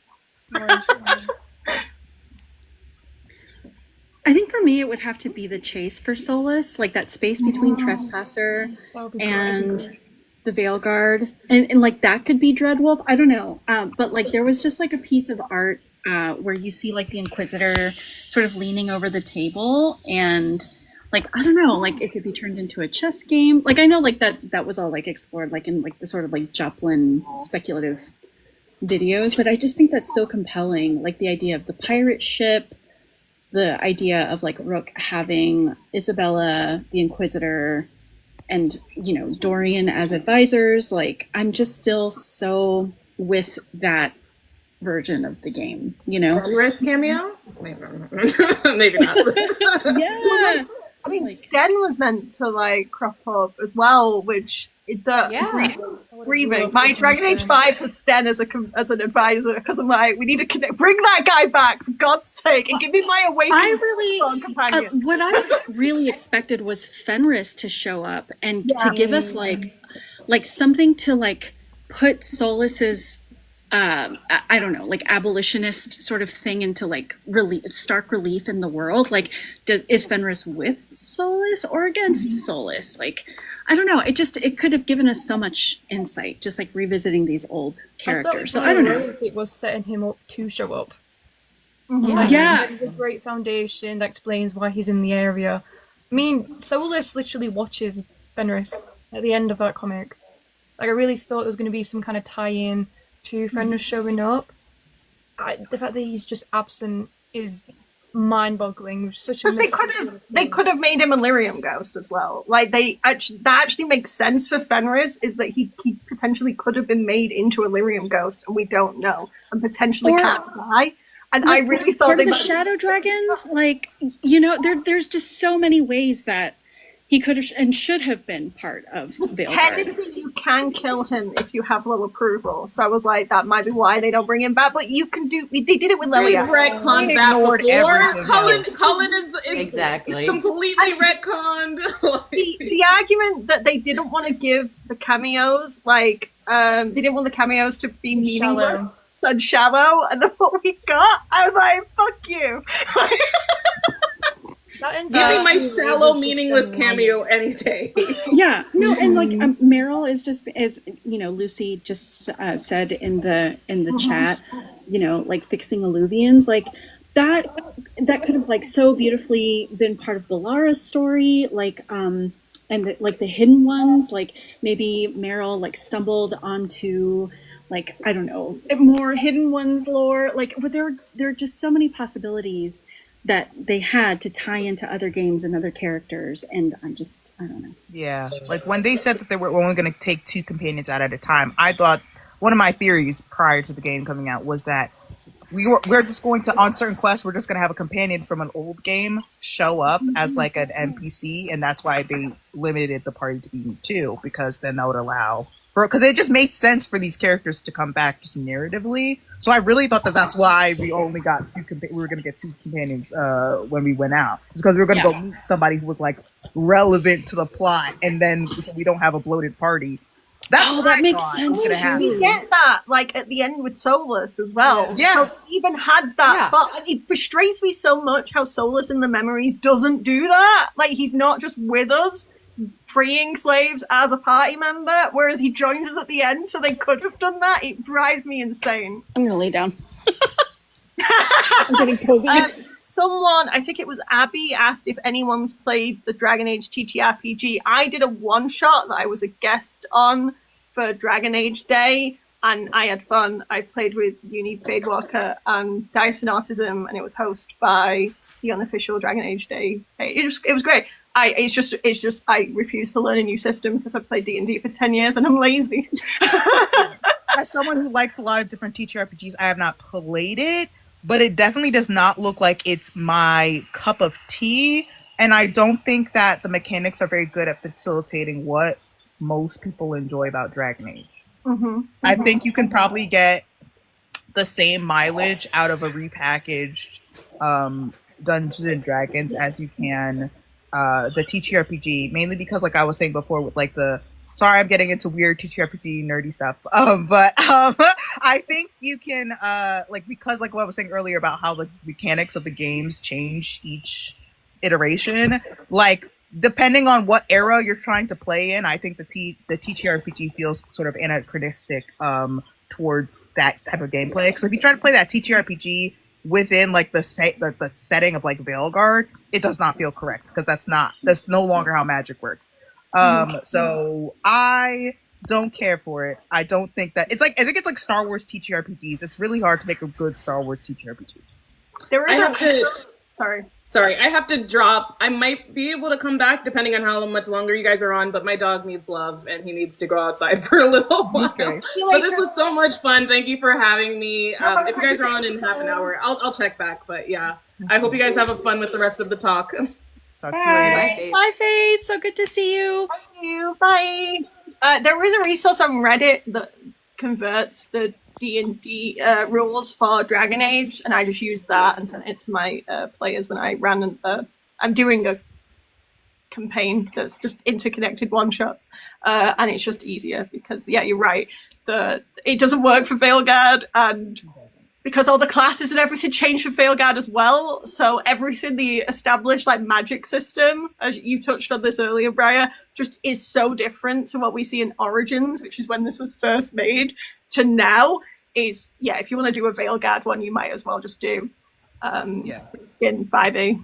If you do you do D&D like rogue subclasses and paladin for your warden or whatever, or even blood hunter for your warden might work, you know? So you go crazy, you know. But like, yeah, I don't think the DATRPG is like the best, but that's just me. Basil asked a question and I have lost it. I've forgotten what it was. I think it was something like, do you think it would have been better? Do you think the game would have benefited or not with having more appearances from past characters, which we did kind of touch on. Yes, it needed more. Yeah. Anger, hate. Honestly, like, I didn't really get into it because I agreed with Faith. Like, I think the game really, really was missing out on the Inquisitor's presence and her being, or them being their own character. But like, if I had to pick a DLC to make for Veilguard as it is now, I would do it and have it be all of these past characters. I would have them be smaller DLCs where we see what these past characters are doing at the time of Veilguard and why they are not present in the current game. Like, show them doing something important and worthwhile, and just make it seem like they still exist. If they can't be in the main game, I would prefer to see that. And then you can choose as a player, like, whether you want that to be part of your canon. Like, if you killed Fenris, then you don't have to have him. You don't have to play his DLC. You know, if it has to be like that, I would love to have seen that for so many of the characters. Mm-hmm. I feel like my DLC, as the game is now, instead of rewriting the whole game, would be like what the mission that you beat Varric on DLC. Yes. Like, so, yes. Like, yes. Like, oh my so like God. seeing what Rook's regret, because that's just the most obvious tie to, like, Rook's regret is the first mission that he goes on with Varric, and they don't ever touch on that. So I think a DLC where you get to like go into like a Rook memory bubble, Yes. and that'd be so good. and then see their like regret, and that changes, like, you know, so the companions get a slice of like Rook, like like what they were like, and the fact that Rook can't change that memory as they're reliving through it, and even giving Rook like the choice to try to like change what happens in the memory, or like playing around with that sort of like theme of regret in a DLC. That'll be mine. Yeah. And That should have just been part of the game. That it should have just been part of the game. It should have been part of the game, because why would I give a shit about Varric? I'm sorry. I'm sorry for all the people. The Varric and Rook relationship for me was so weak that I love Varric because I love Varric because of my history with that character. But there's very little. I mean, they barely interact, actually, just them, before it's solo Varric, so yeah. They were kind of advertising. It's like, oh, you're my second in command. Oh, sorry, go ahead, Phil. They were advertising it as Origins, but Veilguard. The Origins, you get to play your Origins, and then that contextualizes the beginning of the adventure. I think that also makes your relationship with Duncan more. Yes, I did a white with Varric and Duncan. There's so much ties there. Whereas in Veilguard, you just meet Varric, and then your Rook is supposed to give a shit about him. Like, I think a DLC exploring the individual origins would be fantastic. Right, that's just where I'm at. I just think they. Oh no, I agree. We're trying to bring in the Origins fans with Veilguard. Every single game parallels since Origins, Veilguard people are like, "Where are our Origins? We want our Origins." And every single time, they're like, "No, we're not gonna do that." They brought in that crowd without like understanding why the Origins were so good, because you don't even get to explore the Origins. It's like exactly. It's like fan service. Like, you guys have been asking for this, so we're going to give it you. It's like the Titan. You guys wanted the Titans. Here's a Titan, and it's like they're meant to be hidden. Why can I just see him waving? What are you doing? Crash out, fucking, and you get the codex from Harding after you've seen it that says, "I wonder if there's a Titan there." I'm like, bitch, please. And you're just like looking like. It's like, is this Dora the Explorer? Can you see it on the map? And I'm like, girl, what? They're all really nearsighted. Like, look behind. They don't have glasses, apparently. Yeah, no. I can see its face and its hands. It's right there. I think that would have been interesting if like there was like something about like magic, the veil coming down, and some of the Titans reawakening, and we had to go on a quest to put that Titan to sleep. So that's why it's half out of the ground. Yeah. That would have been interesting. That would give us more interaction with the dwarves. But again, I wasn't in the writing room, so. I just got back from Norway, and obviously Norway has a lot of like troll mythology and how that ties into the landscape and how they look like people. And so the mythology around trolls is that they turn to stone and form the mountains. So there's so much like interesting lore that you could have explored with like our actual like world, and they just did nothing with it. And it's just, oh, you bastards. Basil asked another question that was, what did you guys think of the Avar and their absence from Veilguard? I have feelings. I will let other people go first if anyone has anything. Don't let me kiss an Avar. Well, it's too late. We're never going to get another game, but this is crazy. I've not been able to make out with an Avar in these games. I feel like they're one of the most interesting religions that are like, I think the reason why like they don't do the Avar is because the Avar, however you pronounce it, is just because it's like, it's the thorn in their lower side, because the Avar are basically like the opposite. Like everything you learn about them in the games, they're like, actually, no, that's incorrect. We're just chilling, with the spirits and shit. What's Bro's name? Something Skywatcher. The one. Yes, Aemon Skywatcher. Ooh. The way that I wrote him into my fan fiction, because I'm like, they had weird tension. I listen, they had some weird tension going on. Yeah, I was like, why are they flirting? Like, right in front of Solus's salad? I was so convinced one of our companions in this game would be an Avar, and they weren't. And honestly, I think their biggest reason is that they don't get into them as much is because they would actually have to deconstruct their chantry in the game. They would actually have to acknowledge that the chantry is wrong. Oh my god. And they're not going to do that. The mural where they all learn that the Golden City isn't the Golden City, and then they briefly go, oh well. And I'm like, what do you mean? What do you mean, oh well? You've just found out that a major part of your religion is wrong, and you're all just going to be like, yeah, that's fine.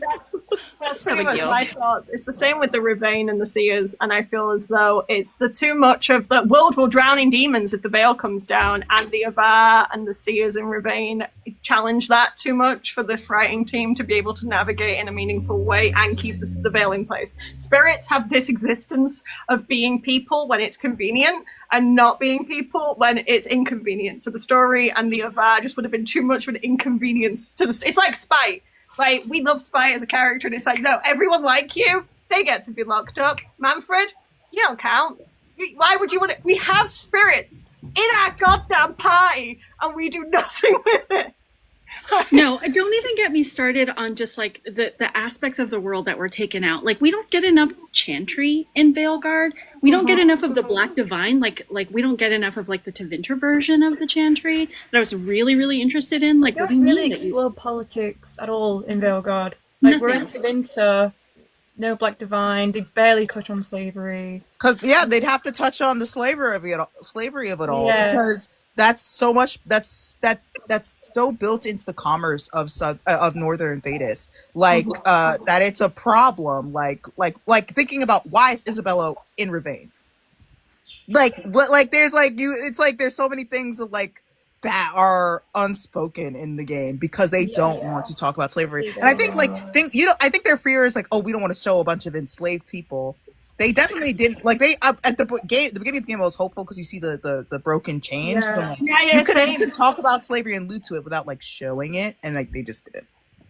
Well, and like not to get too deep into like academia, but like that's actually like what representational politics does to like storytelling, like, you know, this like sort of like neoliberal front of like, okay, so here's your representation, but that actually gives us a pass to not actually have to deal with like the deeper aspects of the storytelling, which has to do with slavery and like dispossession and displacement and like essentially a land back struggle, right? And like, no, but here's your like, you know, your check boxes, your identity check boxes.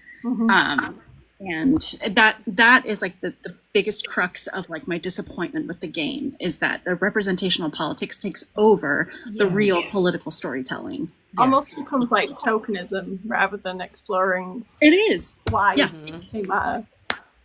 Someone asked, Lucy Lou asked, what do you think the Kuhn's reaction would be to everything post Veilguard? I don't specifically know what you mean. Do you just mean, I don't know what happened. Nothing changes post Veilguard, at least in my head. Right, the veil stays. I feel like, we learned some lore stuff that the Canary don't really believe because they're not part of the Chantry anyway. If you've got a more specific question, happily go through it. But unless anyone has any other thoughts, I'm not. I just think they'd be like, "We told you so." Yeah. Like, oh wow.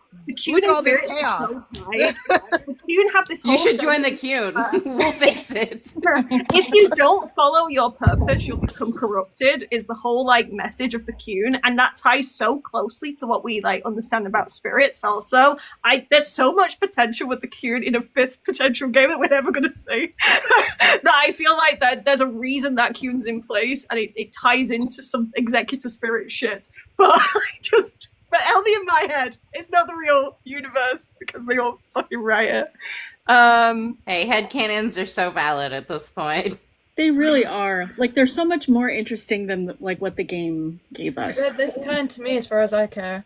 Like, Me and Briar have talked about this in the past, how I'm very much a yes and person because I'm a DM. So I love taking what we get and then making it work in a different way. And I find it fun putting these crappy puzzle pieces together in a way to make something that's like kind of nice. But so much of it is headcanons and wish fulfillment. I feel that a lot. I think the autistic side of me like really appreciates making things fit and being like, I'm going to make this work for me. I try to share, like, because obviously I talk a lot about lore, so I try and make it clear when I'm talking about lore and just, this is Sarah's thoughts. But that was one of the questions was, do you guys have any headcanons that are, like, silly or less silly that you, like, just refuse to let go of, regardless of, like, Veilguard or any other nonsense? Is there any, like, headcanon-y things that you have just... Felassanis alive. Yeah, I was gonna say the same thing. That's just. But I thought I'd let you. I thought I'd wait. He's alive because. Yeah, he's okay. Yeah, who made that rune at the end of the game? Exactly my point. It's his. Okay, he's alive. That's my only proof that I need. Not even headcanon. It's canon to me. Liliana can still be alive like 5 times over. Like, it's fine.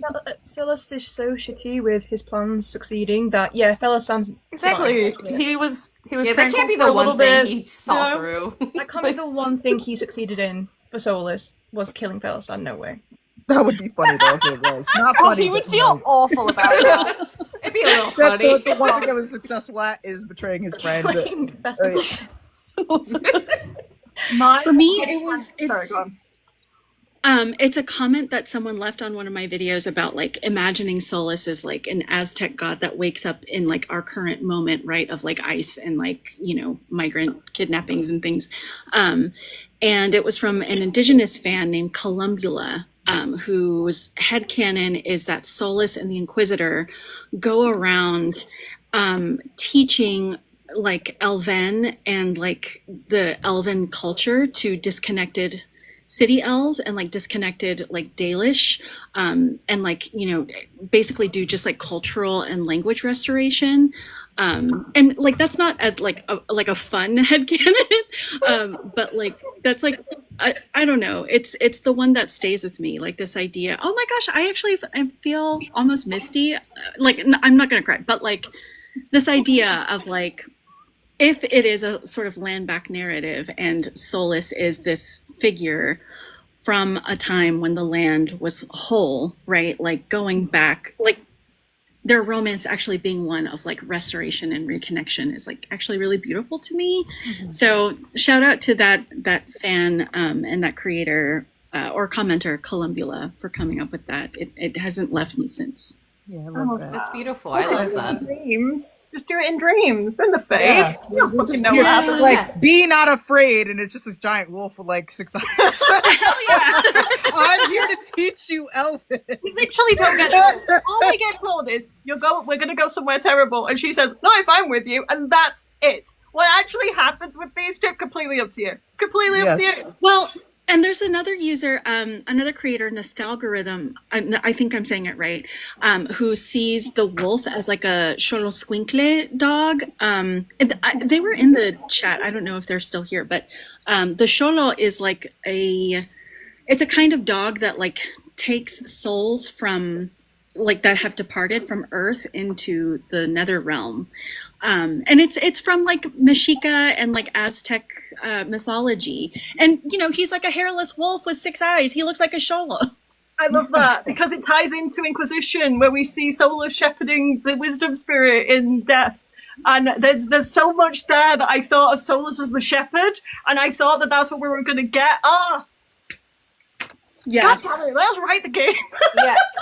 I mean, that fits really perfectly because, like, the lighthouse, right? You would think that the whole purpose of it, like, for it to continue to function, you would think it would be this place for, like, spirits and people who want to be around spirits.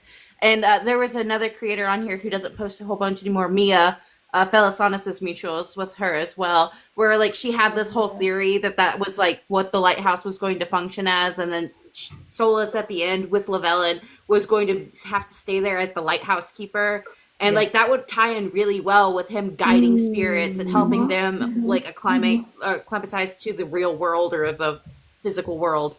I really wanted that. That's my head. I'm gonna stick with that one. I want that one. I have like 2. My headcanon is that Rook damaged the prison on the way out because they kind of punched their way out of it, so like makes it more malleable than it was before. Rook fashion. That's where they ended up. And also that Varric's spirit or soul or whatever is in that goddamn dagger and in the Fade with Hawk in some version of the Hangman, and I don't give a fuck. You can say that from my cold dead hands. That dagger glows just like we see the statue of Mythal glow when she goes inside that. I will. There's a bunch of Fade energy around Varric, and he's in the goddamn dagger, and you can say that from my cold dead hands, just like Varric. Canon accepted.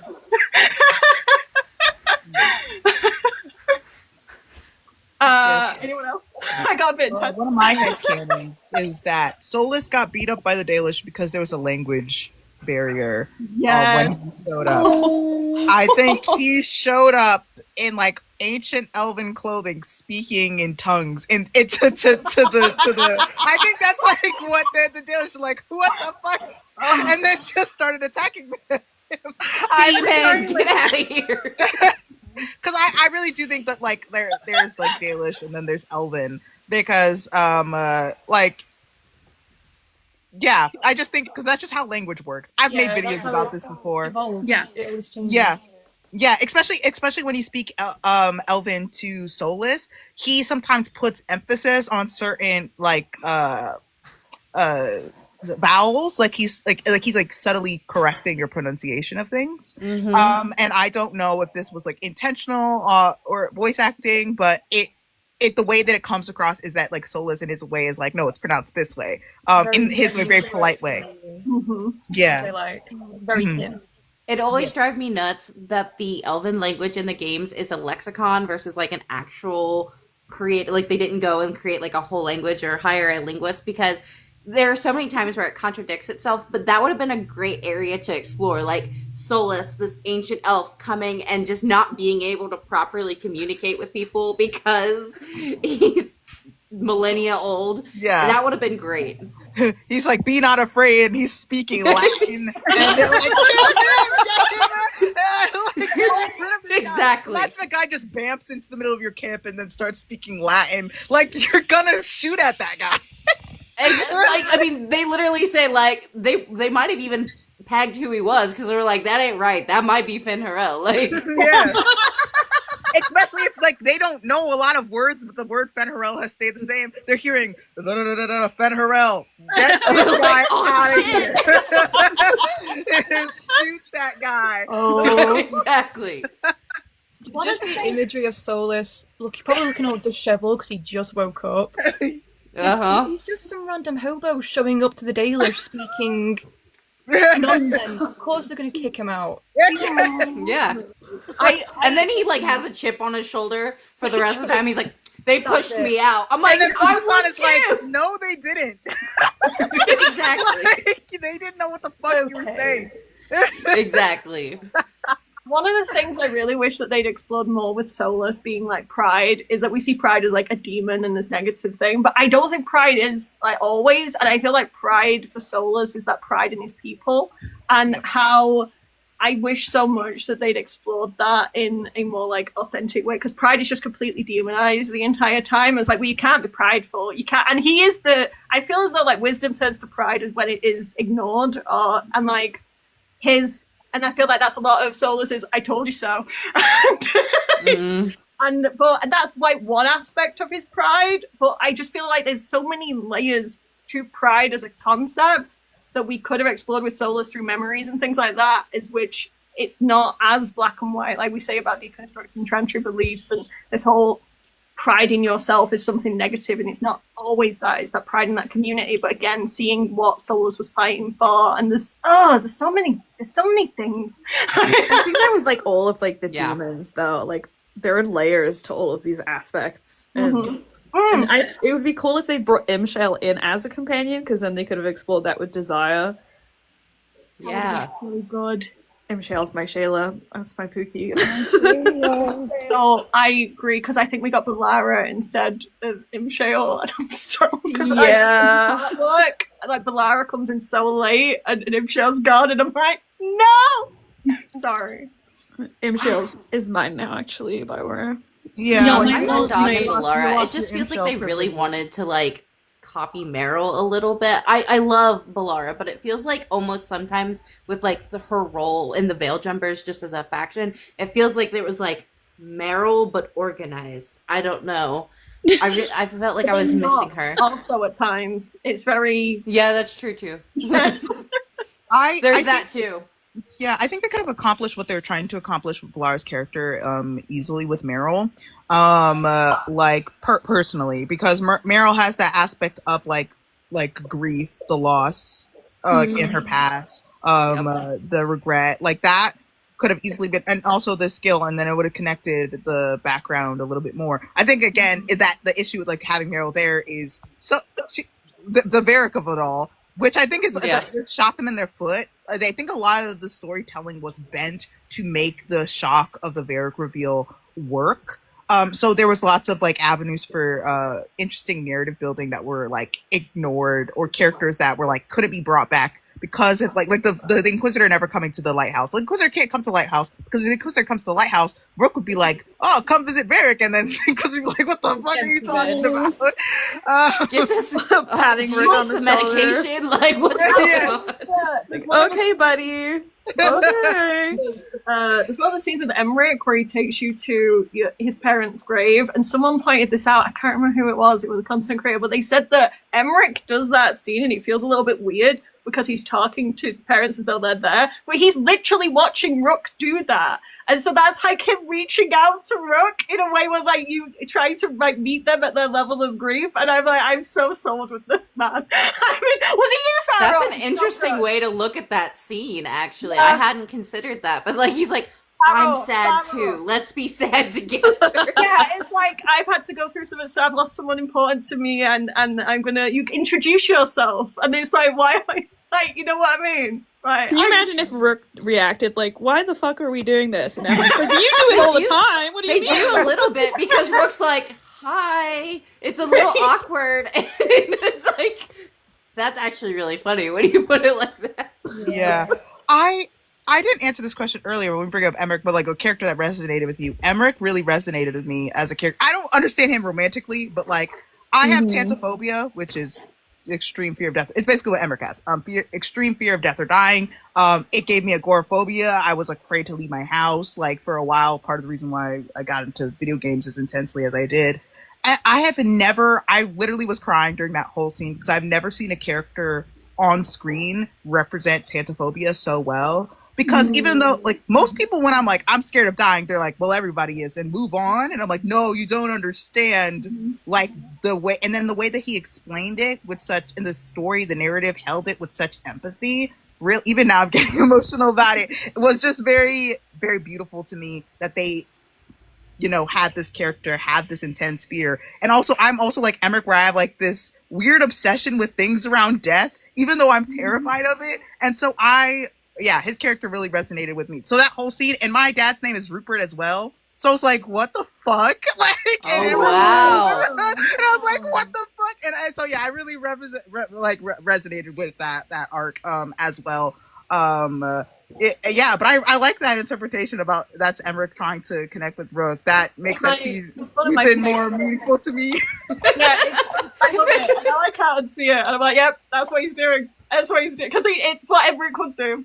Because like he's such a sweetie. Yeah, and it is such a sweet, non-confrontational way of like dealing with it. Like yeah.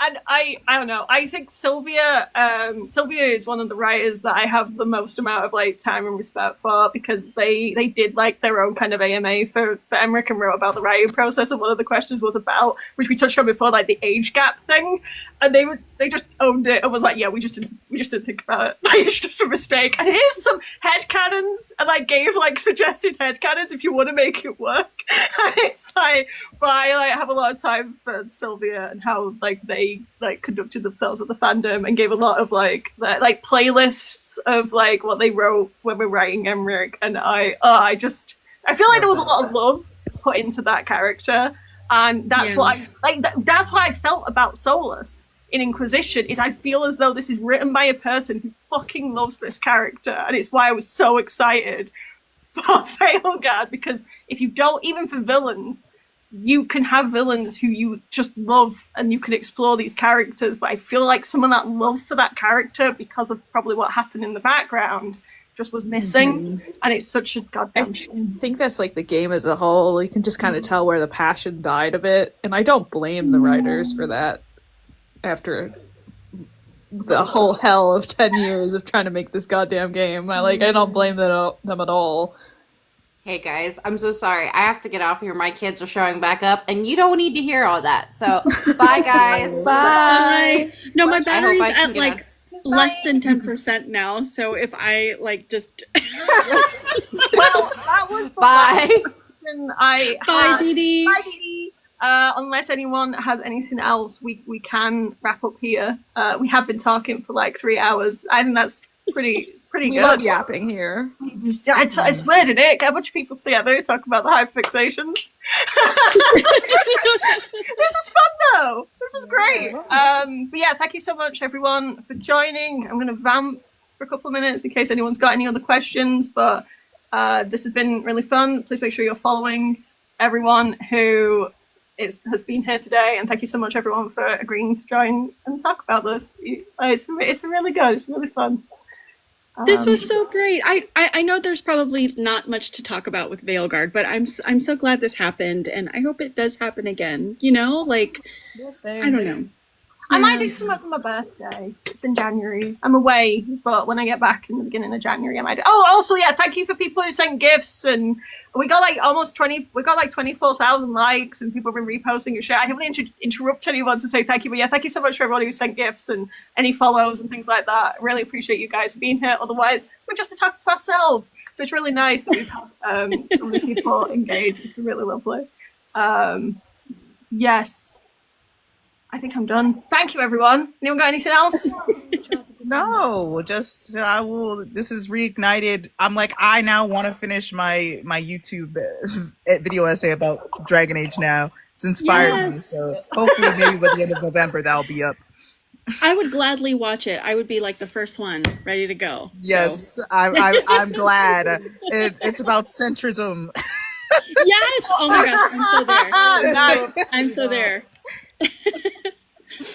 It was so good to hang out with y'all. Yes. Yeah, it's lovely. Thank you so much everyone for hanging out. I normally stream. I'm going to promote myself, and you all can promote yourselves and other stuff, but I normally stream on Sundays. Currently I'm doing Baldur's Gate 3, and I'm here on TikTok making Dragon Age content for the most part, but I am going to be trying to take a little bit of a break because of health issues, and I keep creating content. Oh, take care of our friend. This is a threat. But yeah, thanks everyone. Anyone else got things they want to promote while we're here? Aces. Go look at Echo's art. Go read Vanessa's book. Go read Felassanis' fan fiction. Okay? Don't do that. Read Briar's fan fiction. Real educated person in this guy. I know you're like, I have nothing to promote. You have several books. What are we talking about?